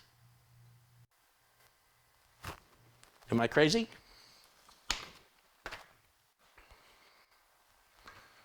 So we're going to use the proper screw, which makes more sense.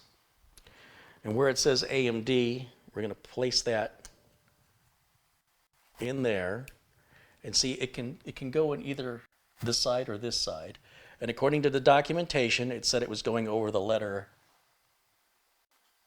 A in AMD. See the A right there? Let's get some light. Let me get an angle. So we could slide it left or right. It's only going to fit one way. And then they want us to take one of these little plastic covers, and it's going to go on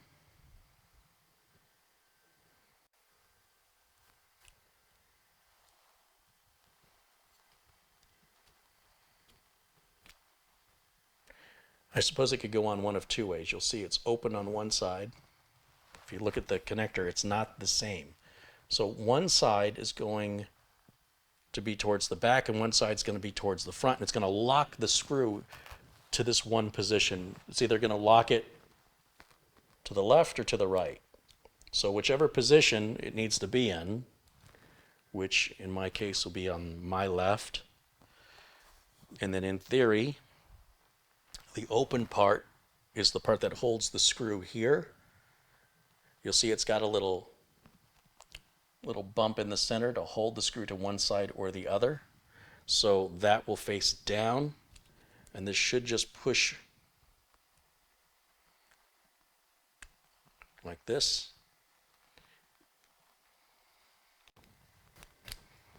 And it locks into position like that. And now that screw, if this is in straight, which I don't,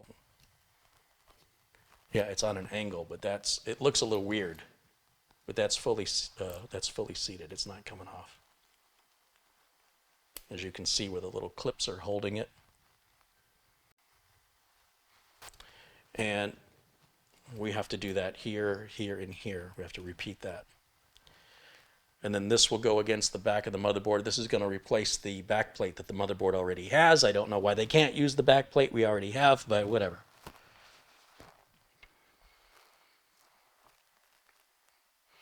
So if we had to put the screw to one side, then we have to do it symmetrically so that it matches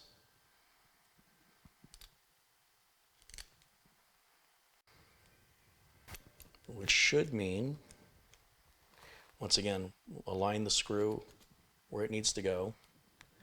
If we're looking at the screw going down that way, then this one should go down just the opposite way, in theory. And then take another one of those little plastic covers so it holds the screw there. And that goes on like that.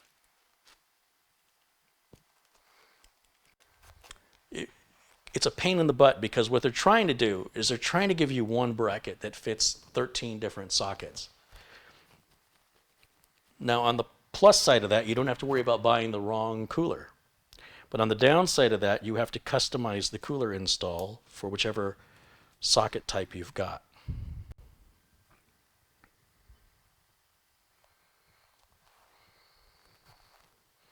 And me personally, I'd rather see a cooler specifically designed for socket AM4 where I can take it out of the box and slap it in there, sort of like the included cooler that comes with the CPU, right? You don't have to do this with an OEM cooler. It's already, just take it out of the box, plug it straight on, or in the case of AMD, screw it on, you're done. You don't have to do any of this modification or customization because they already know what CPU you have and what socket you've got. So they don't have to guess, you know, oh, here's a cooler for you to put together depending on what CPU you've got.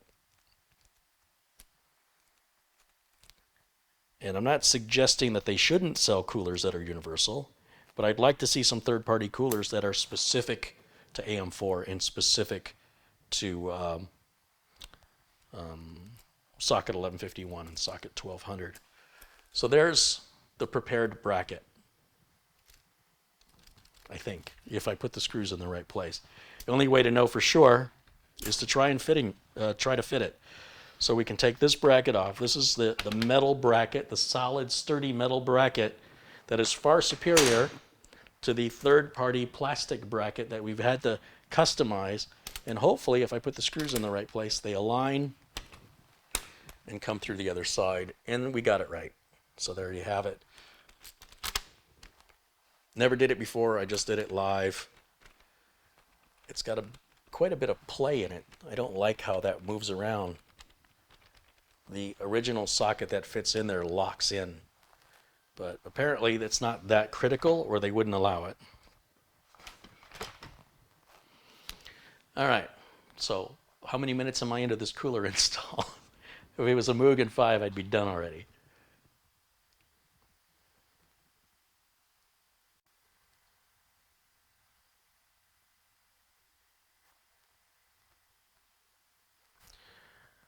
Terrell wants to know if anyone knows if the Mugen 5 will work on a socket 1200. I don't know myself. I have yet to see a socket 1200 motherboard, but I did get that Intel 10th gen chip, which I showed off earlier today. And once I buy a motherboard for it, it is my intent to put a Mugen 5 on there because that CPU does not come with a cooler.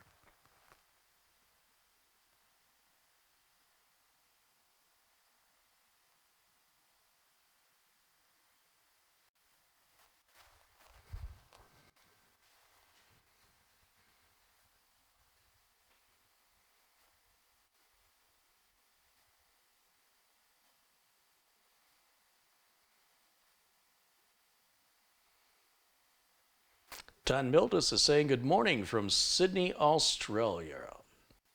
Sharon Idle says you need a PhD in cooler fitting. Yeah.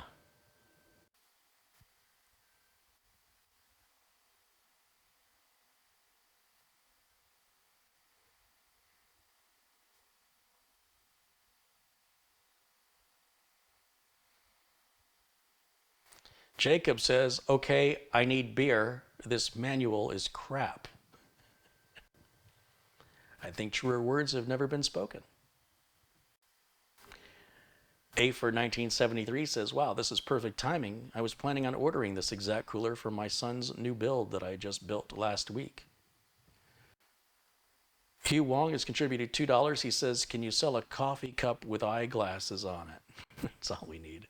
Sounds like a nightmare to ship without breaking it. I'll ask my sister to look into something there. Thank you for the contribution.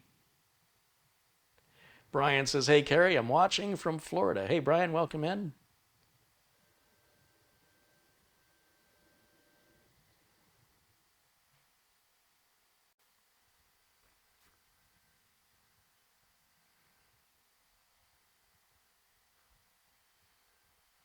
Jason Baum contributed $5. It says, Carey, I wonder why most coolers, even AMD's included coolers, utilize the brackets that come with the motherboard. Oh, don't utilize the brackets that come with the motherboard. I don't know the answer to that.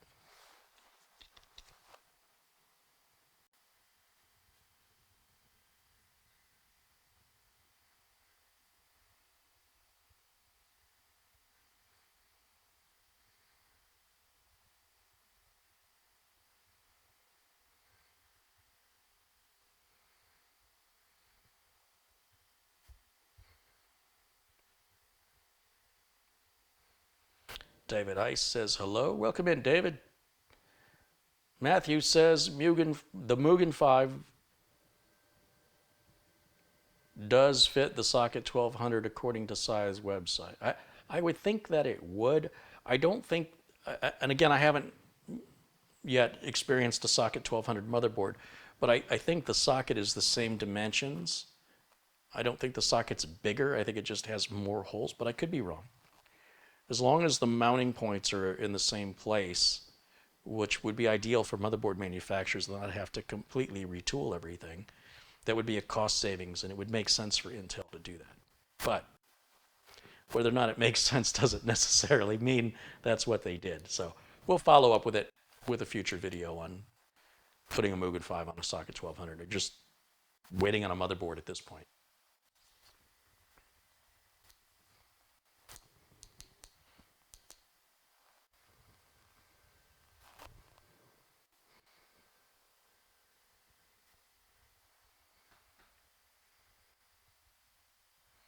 Oh, there's a link from Niles Vandesen that says Scythe confirms compatibility with the LGA 1200 socket. It says Intel LGA 1200 compatible CPU coolers from Scythe are the Mugen 5, the Big Shuriken, the Fuma 2, the Choten, the Ninja 5, and the Kotetsu. Good to know. Well, that feels pretty official to me. That's better than hearsay. I always prefer when people want to point out something as factual that you provide a link from a reputable source. Otherwise, it's just hearsay. Anybody can say anything in the chat. When you post a link, that's sort of ending the debate if it's a reputable site. I've never heard of Vortex, but it looks right.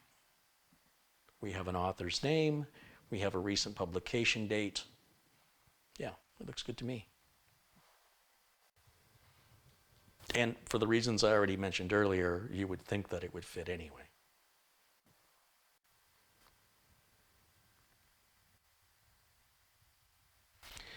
All right. Sorry, I had to take a little break from this stupid thing because it was much harder than it should be. All right, I can finally turn the page.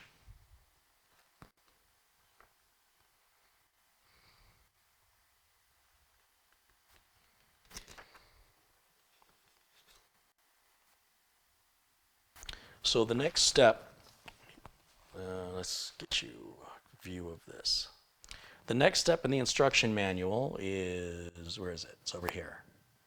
It wants me to put the standoffs in using the little adapter and a Phillips screwdriver. So these are the standoffs here.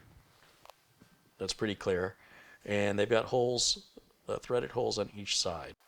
And all I need to do is just turn these by hand over the end of the screws that come out of the bracket.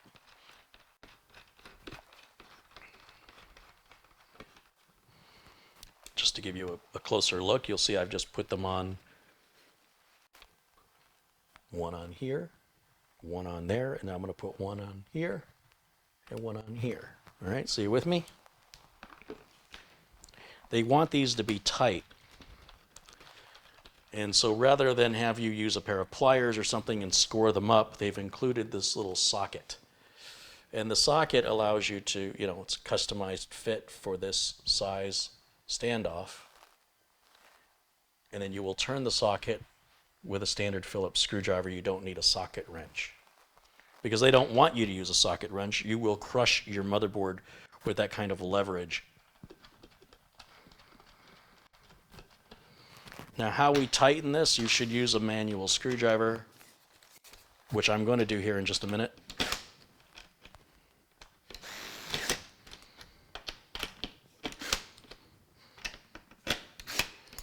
That is most certainly not going to be tight enough, so I'm going to grab my yellow-handled screwdriver and tighten those down by hand. And I want those to be beyond snug. These need to be tight. And you'll see they go quite a bit further than where my clutch setting was on my electric driver there. And I'm going to do opposite corners in order to spread out the tension across that rear bracket as evenly as I can.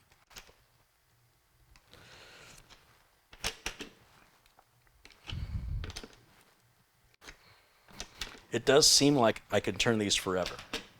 If you don't know when to stop, you will crush the board. So I'm trying to just kind of feel.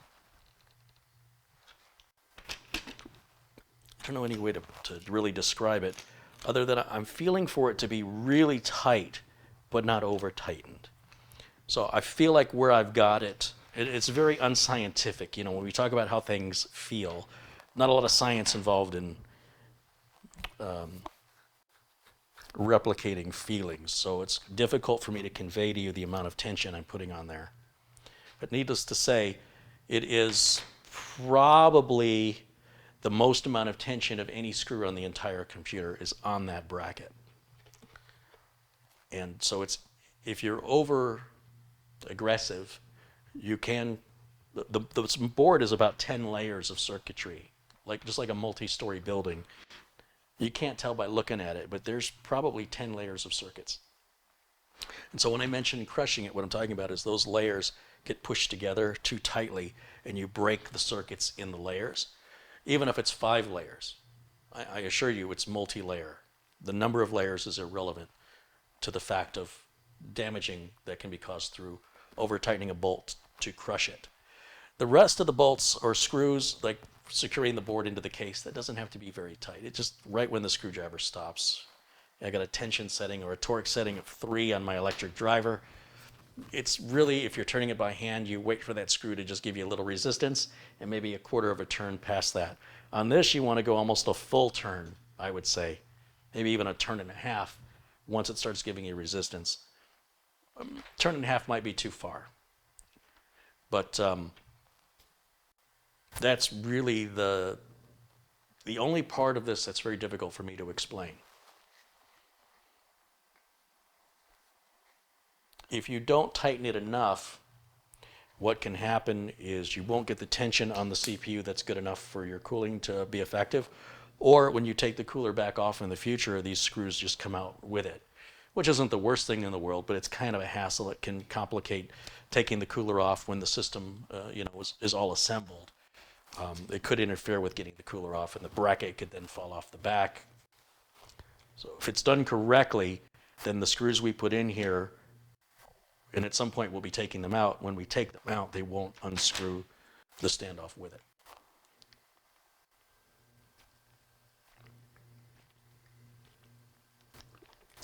Go Shadow says, I had to use a Dremel tool to get a system apart because Tiger Direct used epoxy to glue things to the board.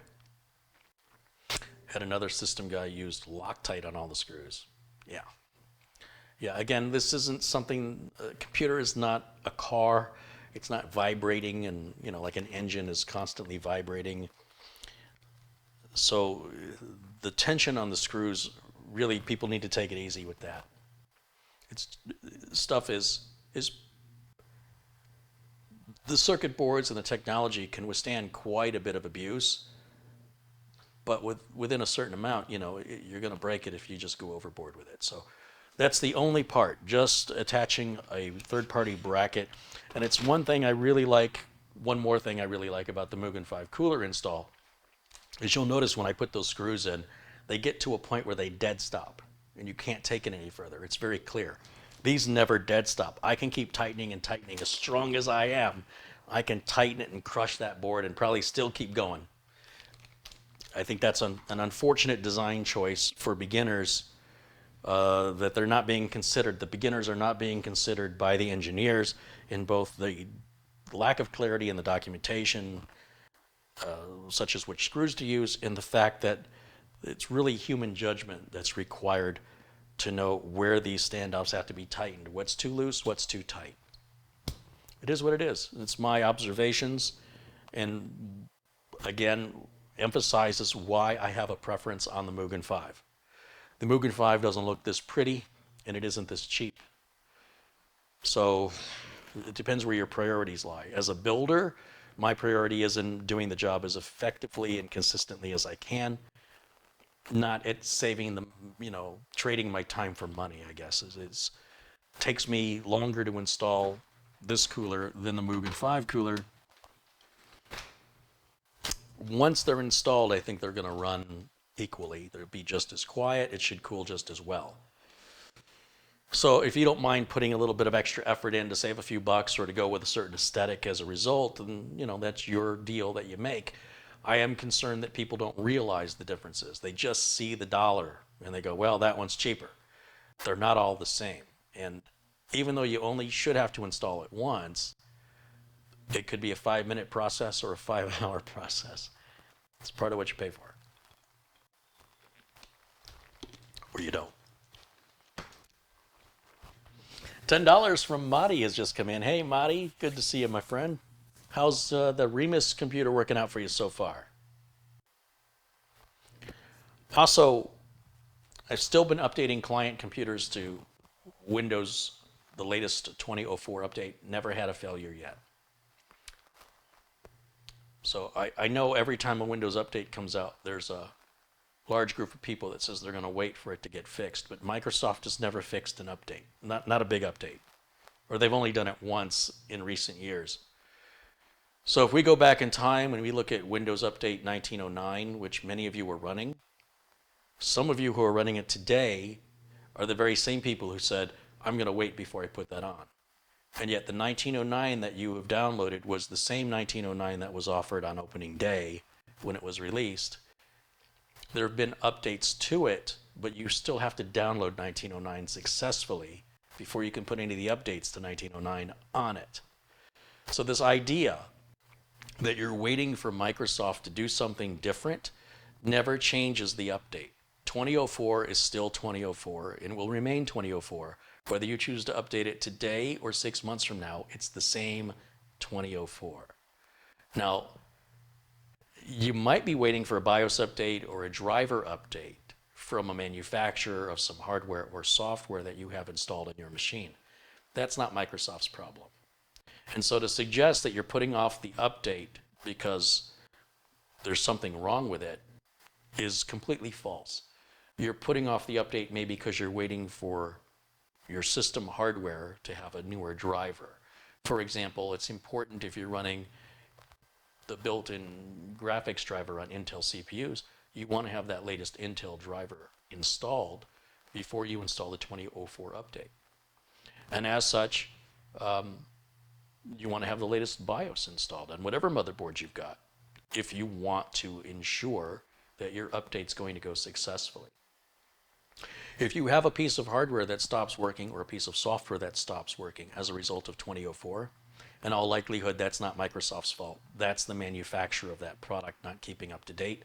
And they were kept up to date with Microsoft, if they chose to be, so that they could be prepared when that update was released, that they didn't have to react to it after the fact.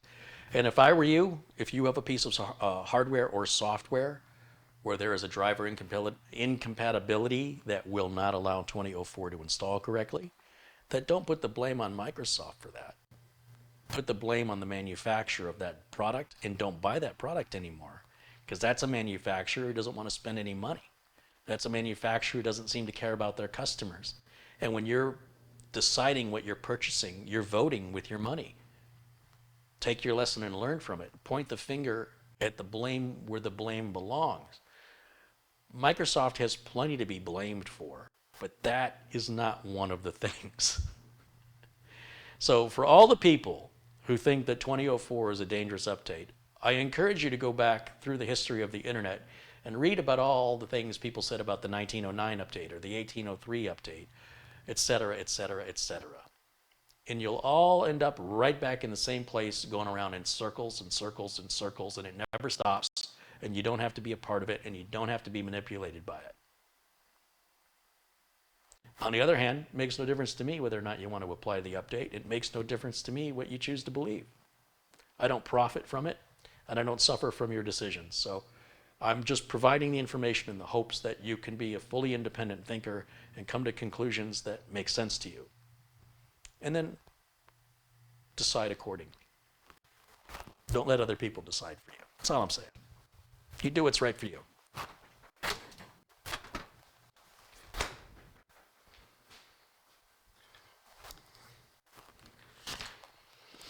All right, so what was I doing? So I put the standoffs in. Oh, now it wants me to put these brackets. I don't agree with the order of events here. So what they want me to do on these instructions is they want me, after I put the standoffs in, right there it is. Everything's backwards. Once I put the standoffs in, the next step, then they want me to apply thermal compound, but we're not ready to do that. And then after we apply the thermal compound, they want us to remove that protective tape. Then they want us to install take the fan off, and then they want us to install these brackets. I would suggest to you that we should install the brackets first. Here's what I would do. I would take the fan off, install the brackets, put on the thermal compound, and then change the tape. The order of events here is twisted, and I don't agree with it. And so that's not how I'm going to do it. I'm going to do it my way. on these brackets, there is a lip. See the lip? And I imagine that there's a groove, so these screws have to face up. We got to take the fan off. We'll take the fan off. Doesn't matter which side we put the fan on. And then I guess the lip goes up against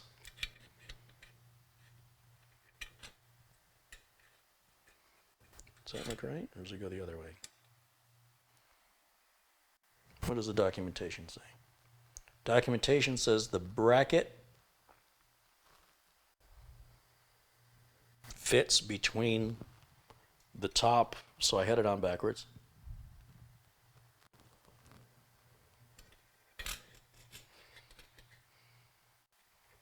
It doesn't align.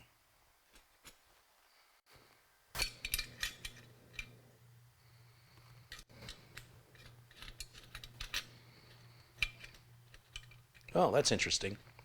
So there's a cutout on one side and then a lip on the other side. And the lip goes to the inside because you'll see there's already a lip here, and this lip here levels it off so that it's even. So the cutout, see if I can show you. That cutout is going to go right around that outer edge lip.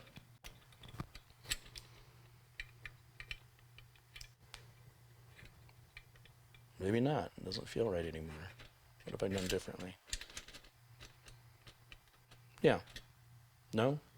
No, it's still not right. Let's do it this way.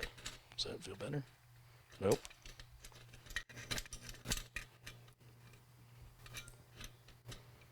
I see. So you want the screws facing up. So I'm holding the heatsink upside down, and I'm still figuring this out as I go. And again, there is this cutout on one side of the bracket. And that cutout is going to go around the lip. And this lip faces up, it doesn't face down. And so that's going to go in just like this, and the hole should align with the mounting hole underneath. And then we use the small screws that are right here with the kit, these little tiny screws. And we secure them from the underside according to the documentation.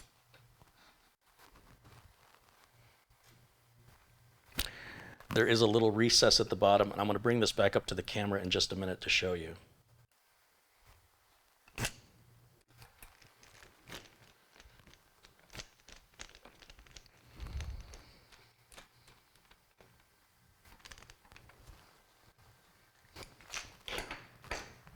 So that's what that is going to look like. If we look here at the bracket, there's the screw that I just installed. You'll see there's a recess on the other side if we compare.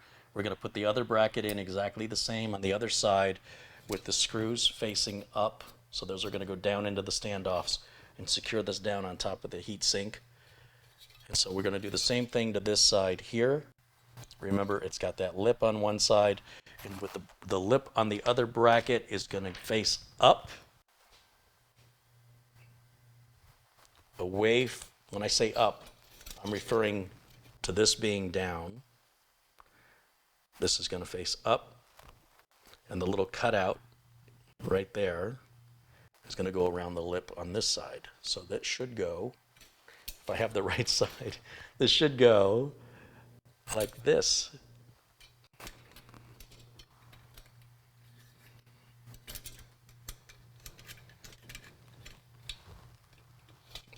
It just slots in there, and when it does seat in, it kind of locks in.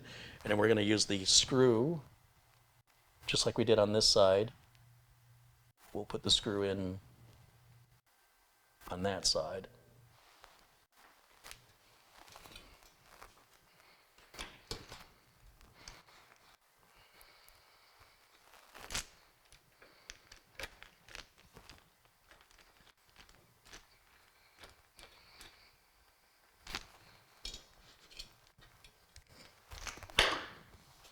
So that is the completed heatsink assembly, and I still don't want to take this tape off just yet because I want to clean the surface of the CPU off with some denatured alcohol or rubbing alcohol to get the previous thermal compound material all removed, as well as anything left behind from me wiping it down with a paper towel. Then I'll apply new thermal compound, spread it out evenly. Then I'll pull the tape, flip it over, and secure it down.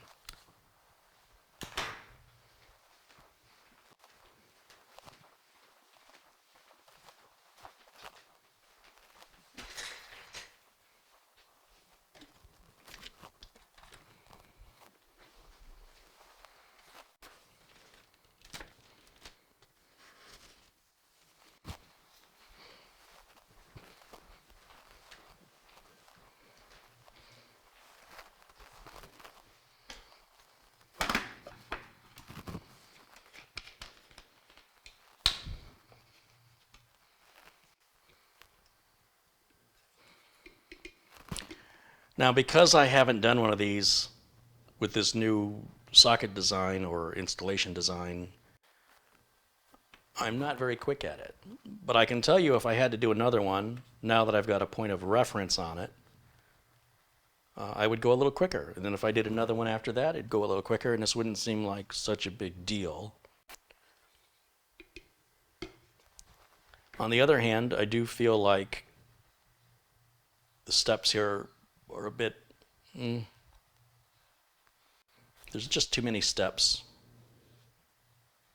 I think Cooler Master should take this back to the drawing board and reconsider utilizing the bracket the motherboard already has and including some different standoffs that secure to that without dealing with the little plastic clippy things and where the screw aligns properly in the slot.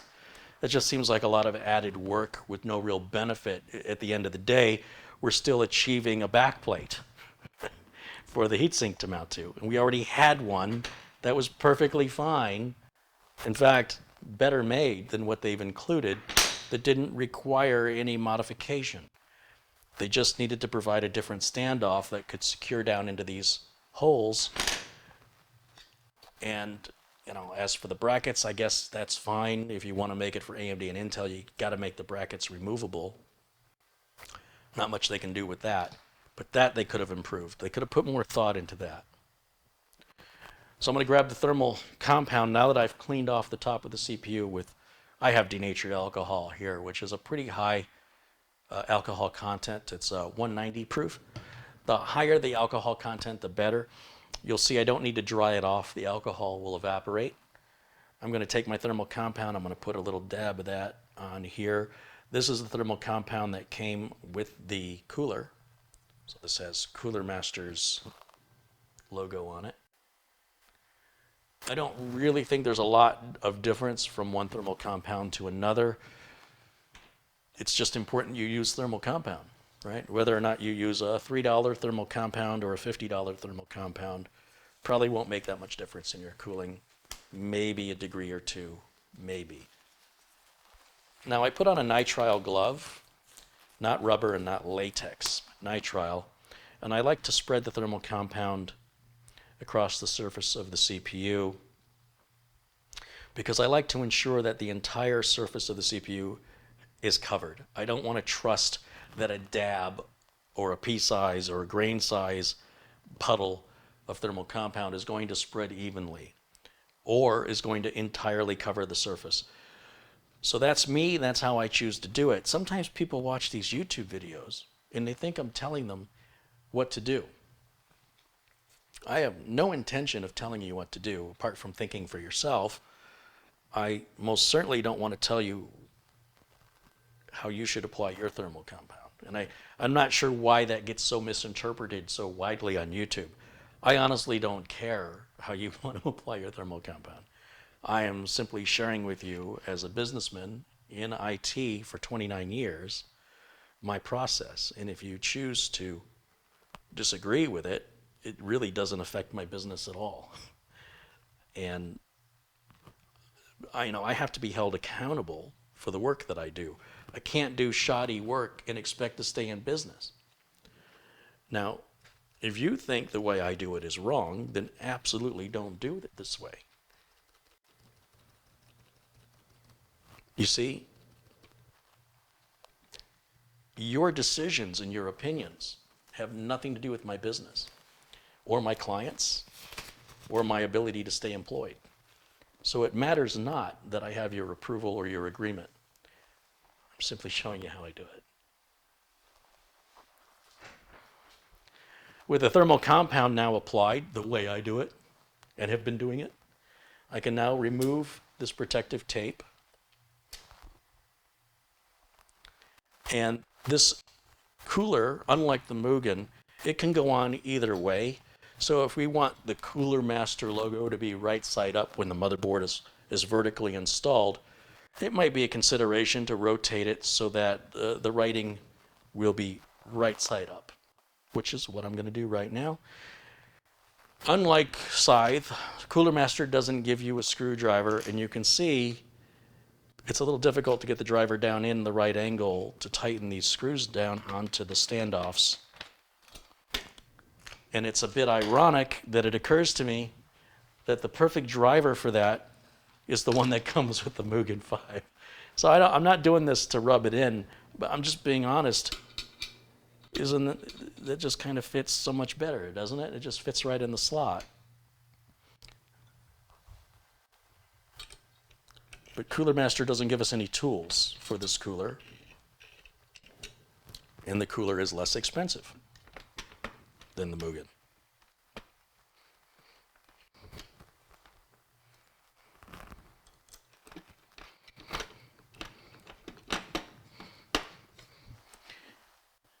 And I'm going to tighten these screws down in opposite corners. They have a spring on them. And if you tighten one down too much, it'll make it difficult to start the others. And then my other concern is these screws do move within the bracket. So this screw is on a bit of an angle here, which suggests to me it's not in the right position.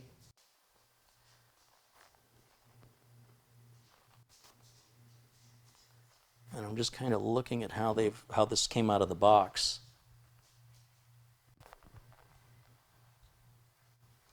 Let's see if the instructions say anything about where those screws are supposed to be before we tighten this down.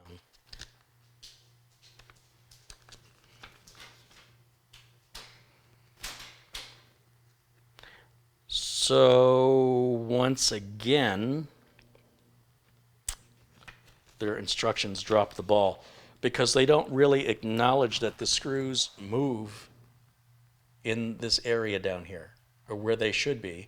And further, they confuse even more by suggesting that this tightening pattern right here is the only tightening pattern. In fact, just doing opposite corners, regardless of where number 1 is and number 2 is on this diagram right here, regardless of that, you just want to do opposite corners. You don't have to start at number 1. You could start at number 3, and then number 4 could be number 2, and then number 2 could be number 3, and number 1 could be number 4, and you'd be totally fine. So Cooler Master, their documentation is just horrendous. It doesn't answer to me where these screws are supposed to be.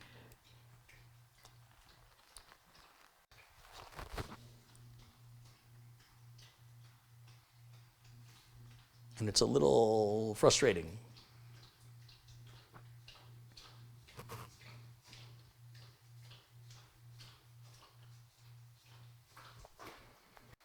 I mean, that's on an awfully big angle.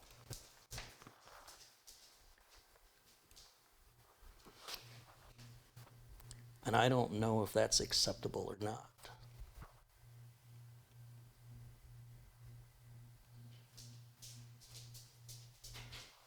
So I'm going to take it back off, but now I've got thermal compound underneath of it, so I want to be careful I don't get that all, make a mess with it, you know, and get it all over.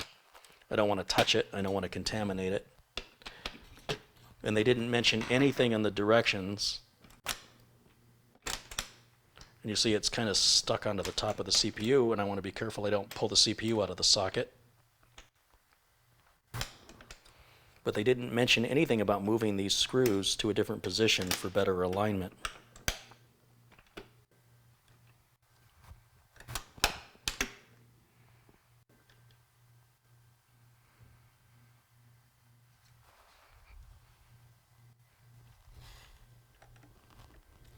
It looks like the default location of where those screws are put in, which is closest to the back edge, or they could be moved away. If I move them away, it looks like they're even worse than they were. So it may be that it was just an optical illusion that that screw was bending. Maybe, I don't know. Let's see. Start to tighten them back down again. Just a couple of turns, opposite corners, just to get them started. Once again, if you take it too far, it'll be impossible to get the other screws started. And then I'm going to start tightening them down, and we'll see if they start to straighten out or what happens. I'm not comfortable looking at the angle that that particular screw is on right there. Remember, it's important this seat's completely flush.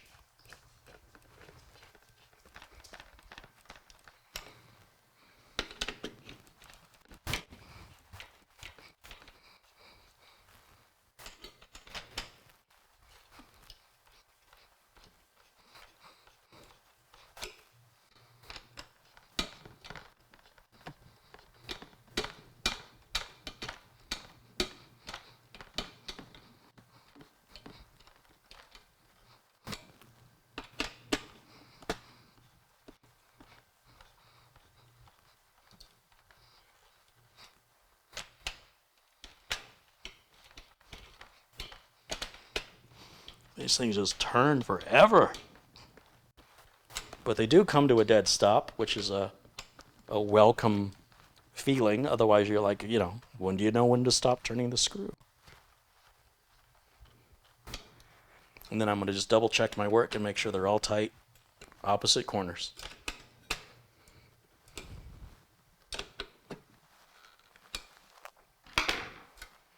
And that's the installed cooler.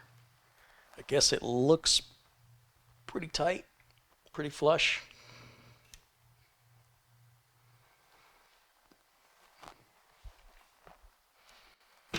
And now the fan can go back on. We want the cables to come out of the bottom right corner so as to avoid any potential conflict of the fan cable hitting or interfering with the fan. We don't want to run the cables around like that. So as close as we can get it to the motherboard header. This is the power cable header for the fan, and then the RGB here will go, well, this actually says LED CPU right on the board. So that can go apparently, what, either direction? I don't see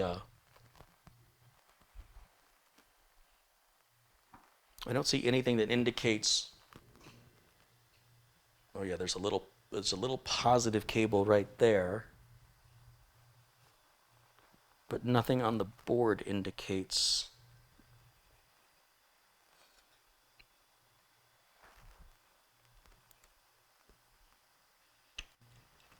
If I should put this on 180 degrees different, I don't know. No idea. I'm going to guess.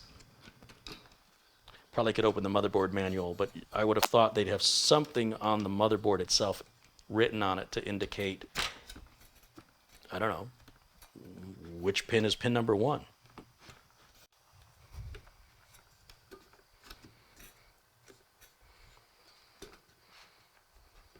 I'm trying to get the fan on. I'm sorry I'm blocking your view a little bit there, but it's not seating correctly.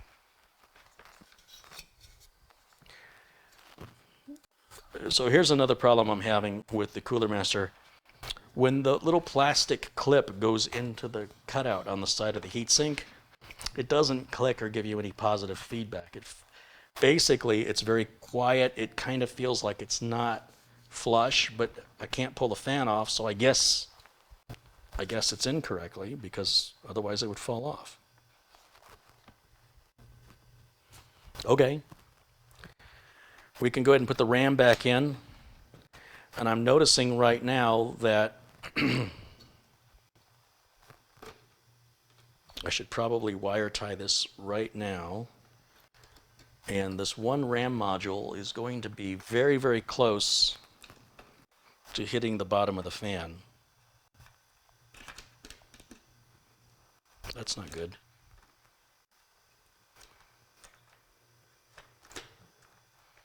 All right, it's just far enough away so that there is room for it, but I do need to wire tie, or cable tie rather, this fan power connector right now. Let me move some of this out of the way.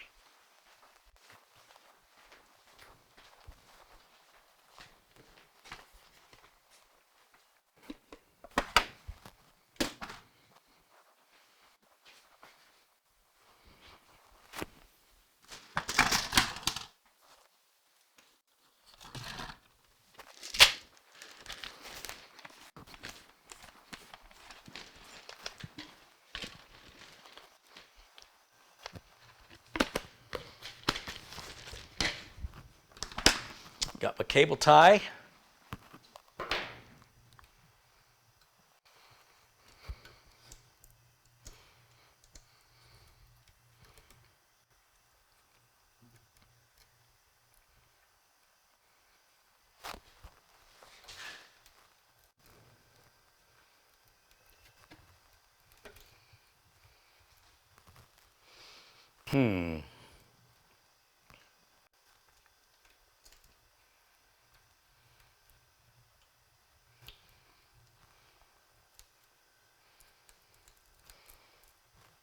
I think that'll be okay.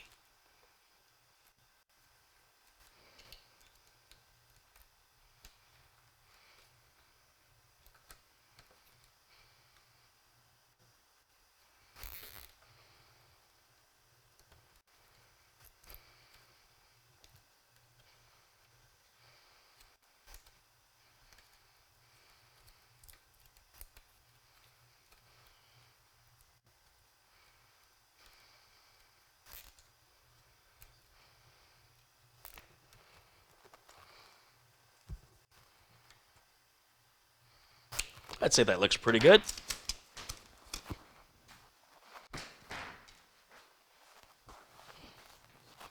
Now I can put the RAM modules back in. So that one's a tough one right there. That's right up against the edge.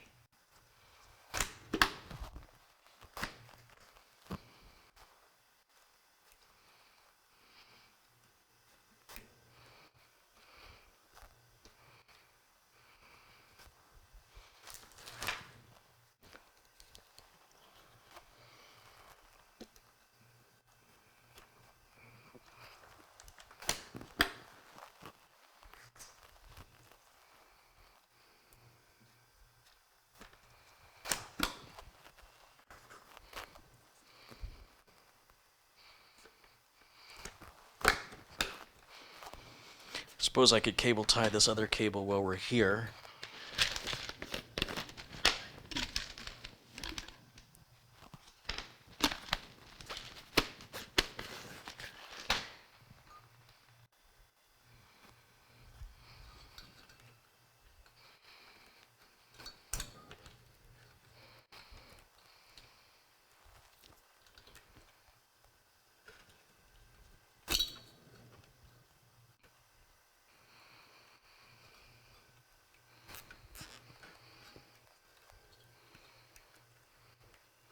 I think I might want to use 2 on this one just to make it look nice.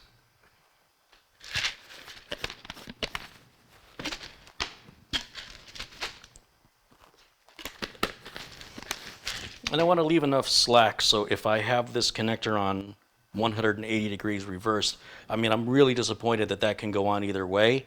And knowing me, I usually do it the wrong way. If I have to go with instinct, my instinct is always the opposite. And when I try to correct my instinct for the opposite, then I should have left it alone. So I can't win on that one. So I'm just going to stick with one direction and move that way and then correct as needed and leave enough slack in the cable so I can adjust it without having to go back through and have to redo my wire management here.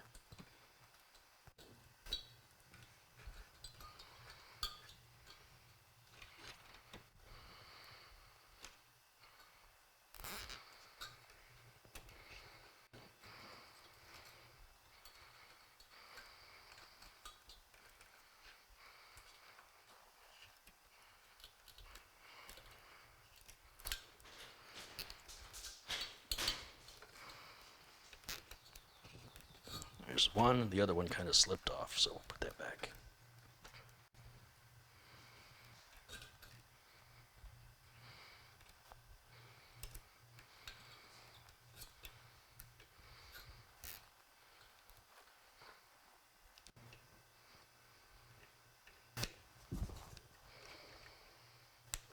Remember, we've got a graphics card going in there, so I want to make sure that the cable management's done now while the motherboard is out and in the open and I have full access to it.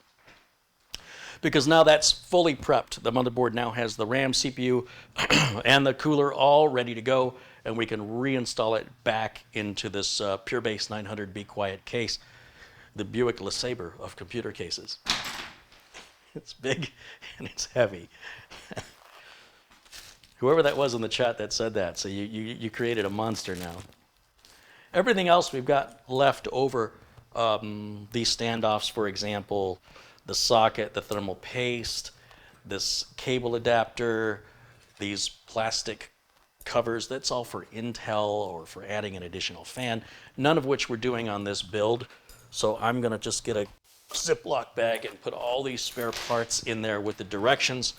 The reason I keep the directions in there is so when the owner of the computer is looking through their spare parts, they go, what's this for? Well, the directions are for the cooler, so those must be leftover cooler parts.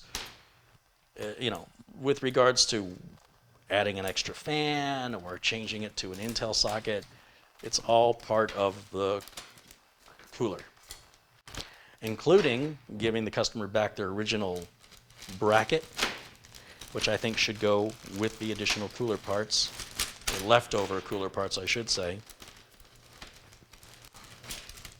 And put it all in one bag, so it's all kept together, including this RGB thingy.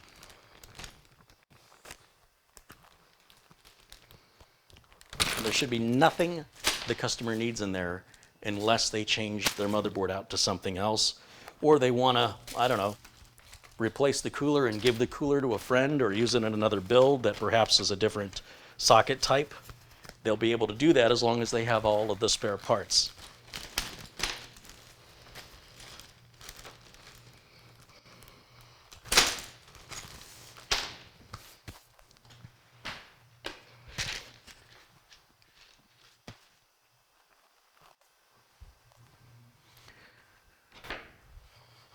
So what have I been missing in the chat room while I've had my head down working on this thing?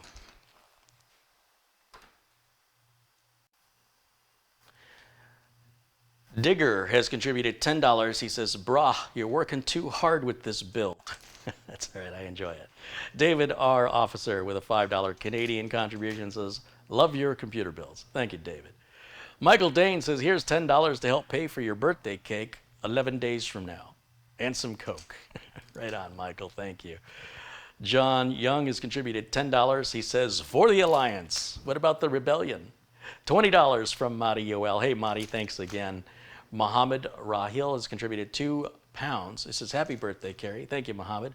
Daniel Laser has contributed $2. And Digger contributed $5. He says, wow, installing for Intel seems much simpler. Well, I don't know if it's an Intel or AMD thing, but it's a Cooler Master thing, I think. And Madi with two $10 contributions. Right on, Madi, thank you. Jose and Veronica Lopez with a $2 contribution says, good to see you, Don Carey. I'm not sure what that means. My mafia boss. Mark Stevens with a $5 contribution says, happy birthday, Day. And I think that catches me up. Thanks, you guys. I appreciate all of your support. And it's time for me to get the motherboard installed back into the case. For me to do that, I need to lay the case flat. So I apologize that you don't get a good view of this particular part of the process, but I do cover it in great detail in other videos, and it's the same exact process. I want to just check one thing on this board. Ah, yes, they being Gigabyte, have put that extra mounting hole that, once again, no case manufacturer supports. I don't want to specify that it's only Corsair that doesn't provide the mounting hole, but also Be Quiet doesn't provide a mounting hole. And most motherboard manufacturers don't provide a mounting hole where Gigabyte puts this one. I'm referring to this hole right here. It's unique on Gigabyte boards only, and I'm only aware of Gigabyte cases, if I can hold this so you can see it, that support that mounting point right there. You'll see there are 3 bottom, middle, and top. On the left, bottom, middle, and top towards little offset from the center, and then just this one. There's not one above it or below it like the others. It's very different, very unusual. And so if you're building with a Gigabyte board and you have that mounting hole, don't worry about it. It's not going to align with anything. You don't use it. I have these little plastic standoffs that we used to use in motherboard installations in the 90s, and I like to use these because, I see a hole, I got to stick something in it.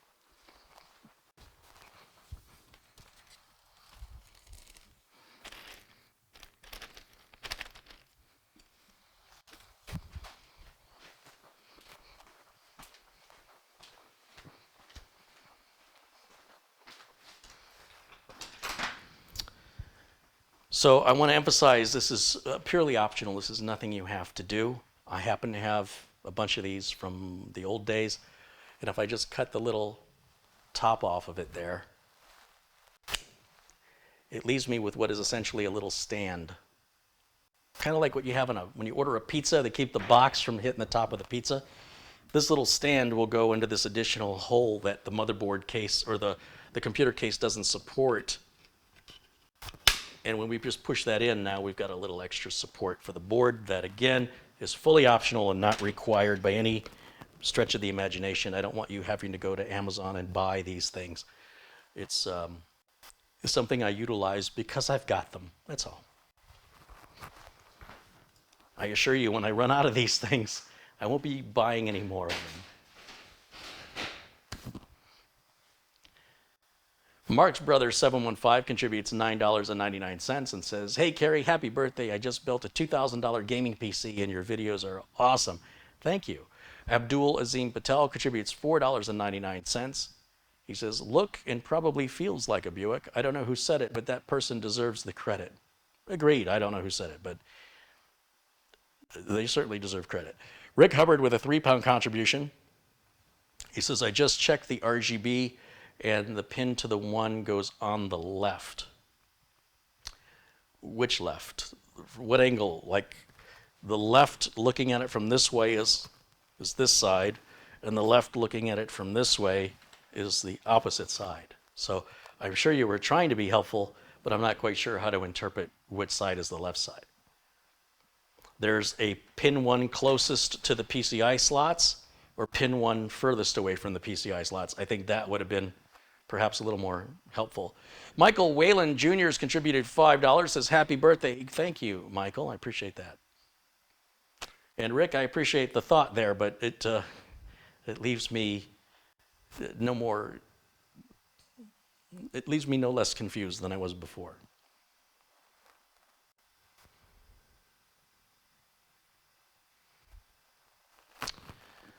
All right, so again, the standoffs that were here prior with the other motherboard that Doug had installed, they're still located in the same place.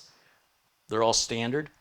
And then there's 3 additional standoffs at the edge that we won't use. The motherboard's not wide enough, but we can leave them in place. And I'm going to lay the case flat and work with gravity. So if I just bring this case down, and it's heavy. Set it down here. Good thing I ate my Wheaties 27 years ago. All right, gonna put this in here like so. Let's move this out of the way.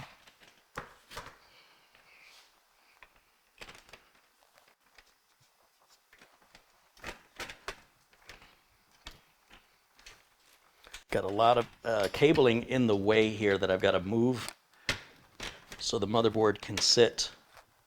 This motherboard also, I just realized, let me take it back out so I can talk to you, has a built-in I/O shield, which is a really nice touch.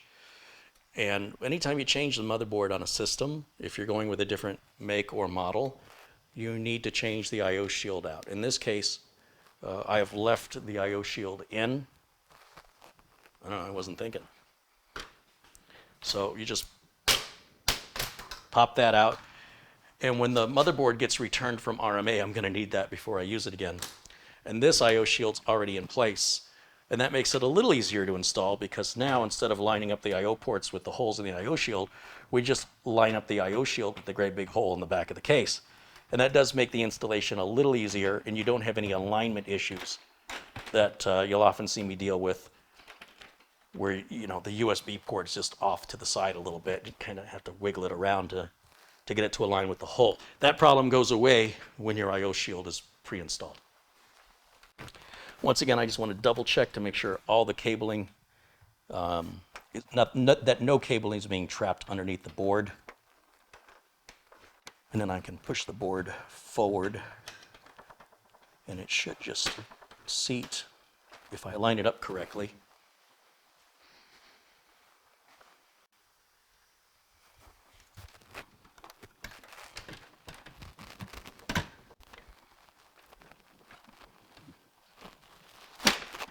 Oh, that sounded good. Just double check the cables. Everything looks good. I'm gonna grab my flashlight. I want to make sure I can see the standoffs through the holes in the motherboard to make sure that I'm not lying and that those standoffs are in the right place. Yep. Indeed they are.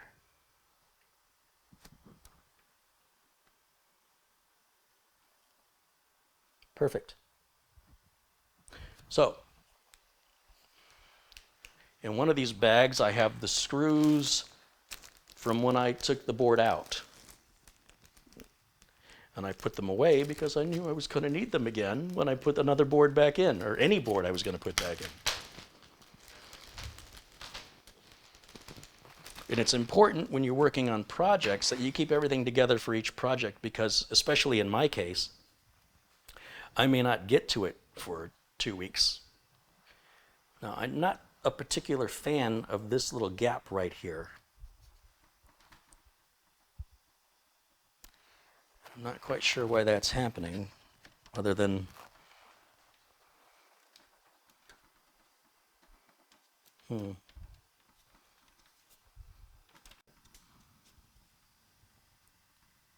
may just be the way it is.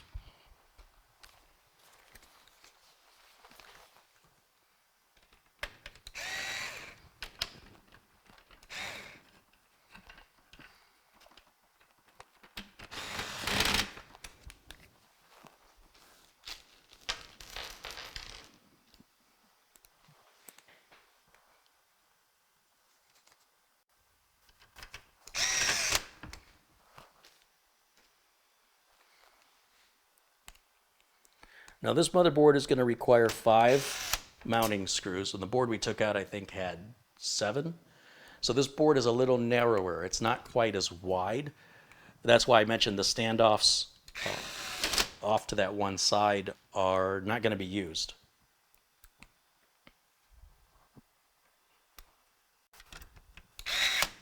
But I don't want to remove them. Customers in general lose stuff. So it doesn't hurt anything to leave the standoffs we're not using in place. So in the future, it's just a matter of time before this customer wants to change this board out. And if they go with another larger board, then they got to find where the standoffs went. If we leave the standoffs installed, it's one less thing they got to deal with, worrying about where they went. With the board secured now in place, I've got to hook the power cables back up to the board. So I'm going to start with this 8-pin CPU power cable, which is right at the top corner. And now I'm going to pick the case back up and you can see everything now. Oh, jeez.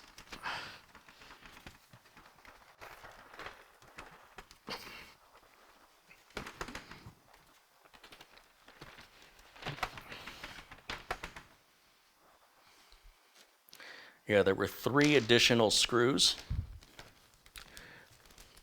that the other board used, and I'm going to keep them all together here in this bag.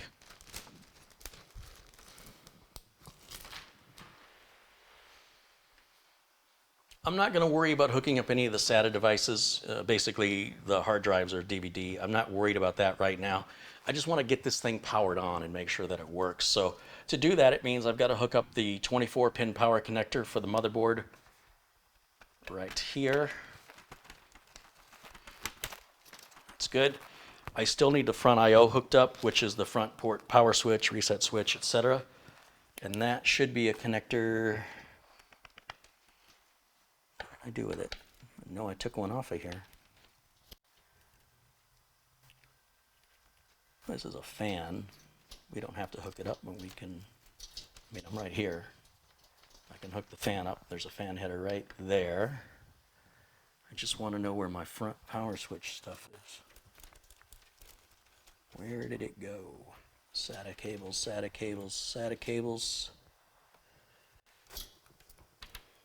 Oh, right here. Okay. You guys should know the routine on this by now.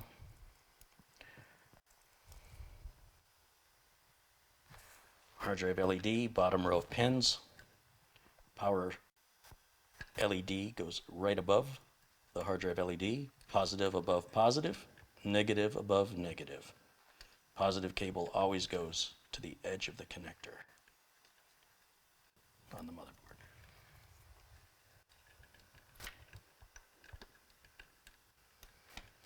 And then there's the reset switch, which goes right beside the hard drive LED. And the power switch, which goes right beside the power LED.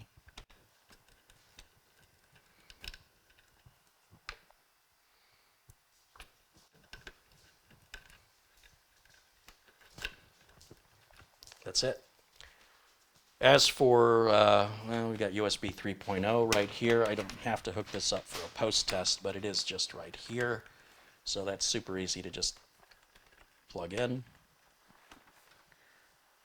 And we got to put a graphics card in here. Make sure the retention lever is open. You'll align the graphics card with the slot and then push it straight on. That'll lock it right into position, and we've got to give it some power, like so.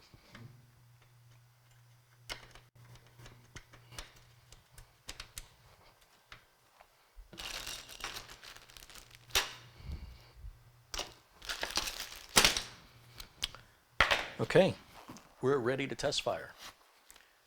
And if we did everything right, we should get a power on self-test. That motherboard only just arrived. You saw everything was brand new. Everything's unscripted and unrehearsed, obviously. Or it's some pretty terrible script writing.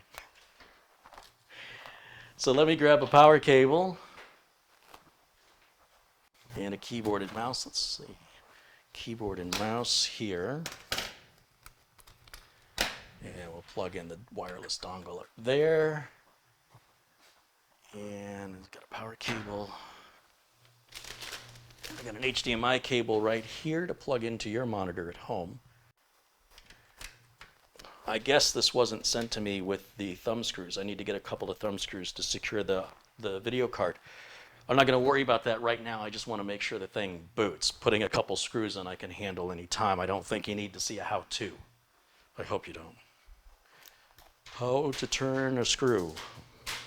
Step 1, turn the screw. Step 2, stop. Stay tuned for my next video, how to drink a glass of water. All right, here we go. Put that in. And let's go to input number 2. We'll put me in the corner here.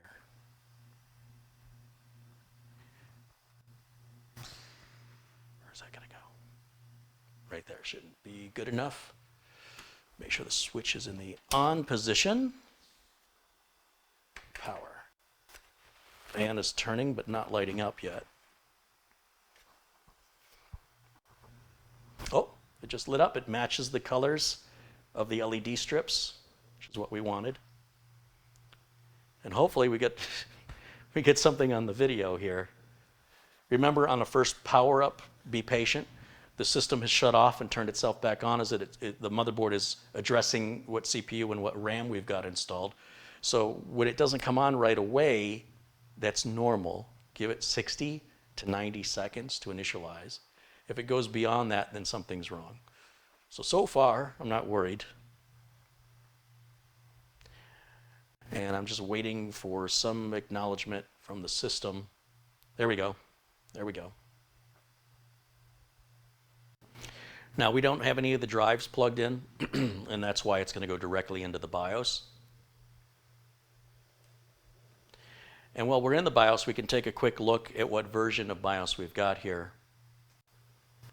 It says we're at I can't even read it. F51 from December 18th. And then I can use the streaming computer to look up the latest BIOS by simply going to Google and typing in B450 Aorus Elite. The only people that make Aorus is Gigabyte. So the only board that should, wrong keyboard, B450 Aorus Elite. And we'll go to the first link that Google presents us with, which takes us to Gigabyte, to the motherboard product page. We'll hit the support button and drop down to BIOS to see if there's a newer BIOS. F51 is the latest BIOS, so we have nothing to do with upgrading the BIOS. It's all set. If we take a closer look at the build, let me go full screen on camera 1. You can see the lighting in effect on the fan that's matching the lighting that he's put up at the top. You can barely see the lighting up there, but there's lighting up there and along the side, and as that lighting changes color, the fan changes color along with it. So apparently I've got the ARGB header on the correct way, I guess, because that seems like it's working like it should. And then all that lighting will be controlled through the Aorus software, which is included with the motherboard driver DVD, or better yet, go to the website, download the latest version of it, and you can have the colors move and change and breathe and blink or stay solid or turn off to whatever your heart desires. What's got to be done at this point of the repair is sort of the basic stuff, right? I've got to plug the drives back in. We'll have to, ideally Windows should still load just fine. It may identify some new drivers. His old board had Wi-Fi. This board does not. That was not important to him. So the Wi-Fi driver will still be on there, and so will any Wi-Fi driver software. So I will look in the apps section and uninstall any Wi-Fi software that may have been put on from the previous build. I obviously couldn't do that when the system wouldn't boot, but I don't want to leave it on there with the new system. It's pointless. It's only, you can't use it, and it can only cause problems later. It won't help anything, and it's consuming some space and some memory. It may not hurt anything, but on the other hand, to not have it at all, guarantee it won't hurt anything. So we'll follow this up once I finalized it, but basically I've just got to plug the drives back in. I'm not quite sure which drive letter was which because I couldn't boot the system up. So I'll reach out to him. He may not care, or maybe he does. Maybe he had it in a certain order, so I'll make sure that I plug them all back in. When you've got more than one drive and they're already been formatted and used, you want to make sure you put it back where drive D is still drive D and drive E is still drive E. So I'll reach out to the customer and find out which was which. I'll also hit Windows Update and make sure that Windows is going to activate. We could have an activation issue. Microsoft will always allow a reactivation on a repair, but not on a new build. So if you call Microsoft, like if you go to activate, let's just say, for example, that Windows 10 loads up fine, but it says it's no longer activated, then there should be a way that it informs you that you can activate over the telephone. And over the telephone, you'll explain that you have repaired your motherboard or replaced it. As long as you say those magic words, Microsoft should reactivate you with no problem. If you say, I've replaced the computer, then Microsoft will tell you your license is not transferable. You have to buy a new license for the new computer. So if you say it correctly, I have repaired or replaced a motherboard in a broken system, you get reactivated. If you replace the entire system, you don't get reactivated. It's only for reactivating in a repair scenario, which means either the motherboard was repaired, physically repaired, or it was replaced with any maker model of board. Under those two circumstances, Microsoft will reactivate you. So, just an FYI. If you were lying to Microsoft, they don't know if you're lying. I'm not suggesting you should lie, but I'm telling you that's how it works. So they really, if you bought a brand new system and you want to copy over your Windows 10 and activate it, and you call them on the phone and say it's not a new system, it's a repaired system, they'll activate you. And I don't think they're going to go out of business because of it, but that's not the way the license is intended to be abused. The license is meant one license per computer, one activation per motherboard. The retail version of Windows 10 will let you activate it once on one system at a time. The OEM version, which is cheaper, is just one activation on one motherboard forever. If you replace the motherboard under a repair scenario, that is the exception to getting reactivated. So I hope you find that useful. Thanks everybody for joining me today. Kind of a longer video than expected. The cooler installation was, it wasn't too terrible, but new territory regardless, so not the most efficient, but at least it all makes sense. I'll come back and revisit how this cooler performs with Prime 95. Once I get everything hooked back up again, we'll run that 15-minute test. We'll see how it does and sort of do kind of a wrap-up video. And that'll be early next week. A shout out and a thank you to everybody who's contributed during today's live stream. Let's give them all another shout out. Joseph Hawkins has just contributed $5 New Zealand dollars, and he says, I'll have to watch the video later. I'm busy today, but have a Coke on me. Thanks, Joseph. Hugh Wong wants to know, what's for dinner tonight, Carey? That's a good question because I'm hungry. Michael Whalen Jr., thank you. Rick Hubbard, March Brother 715, Abdul Azim Patel, Digger, David R. Officer, Michael Dane, John Young, Mahdi Yoel again, Mohammed Rahil, Daniel Laser, Digger and Mahdi a couple more times. Thanks, guys. Josie. Jose and Veronica Lopez have contributed. Mark Stevens, Hugh Wong, Jason Baum, Thomas Beckenstowe, John Craig, Eric Kaufman, Scott Hallinan, Hugh Wong again, Eric Kaufman and Bebo, Abdul Azim Patel one more time, Essential, Working Too Hard, David Griswold, Rick Lakes, John Craig, Terrell Harkness, Reviewing and Playing and More RPM, Alan Wimp, Fred Stewart, Samuel Ramos, Rick Hubbard again, Thomas Beckenstowe again, Patrick Russo, Troll McTrollington, Bible Len, Farrell Sparky, Costas Savides, Winston Ang Lu, Michael Dane again, Patrick Russo again, and Abdul Azim Patel again, and Costas Savides again. Paul O'Brien, thank you. Mike Yazzie, Thomas Beckenstowe again, Joseph DeGrace, John Yasuda, Niles Van de Sand, Abdul Azim Patel with yet another contribution, Hugh Wong with yet another, and again, another from Hugh. Paul O'Brien again, Essential Working Too Hard again, Niles Van de Sand again. Joe Bush contributed $9.99. He said, Happy Friday, Uncle Carey and friends. Thanks, Joe. And Jim Desposito with the first contribution today.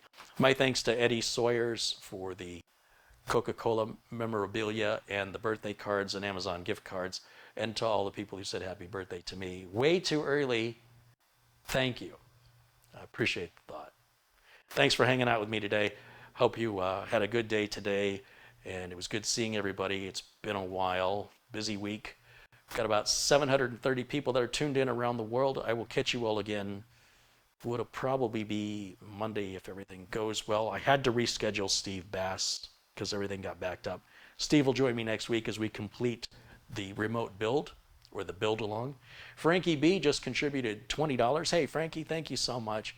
And to all my friends in blue, thanks for helping to keep it civil in the chat room today. I know there were some people trying to stir some trouble, and you guys shut them down real quick.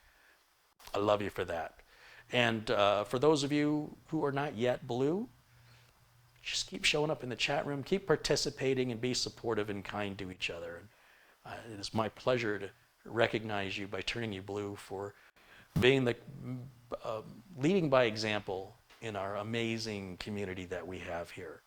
A shout out one more time to the good folks over at Cyber Systems for sponsoring and supporting us here on the channel. Be sure and check them out. Links to everything, the motherboard, the cooler, RoboForm, 30% off discount all the time here now using my link in the video notes. Please read the video notes.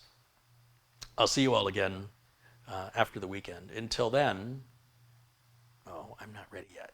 I can't say it yet. I have to push a button, and I got to find it. My sister's made some amazing intros, and I think I want to close out with this really cool intro. We're going to do something a little different here.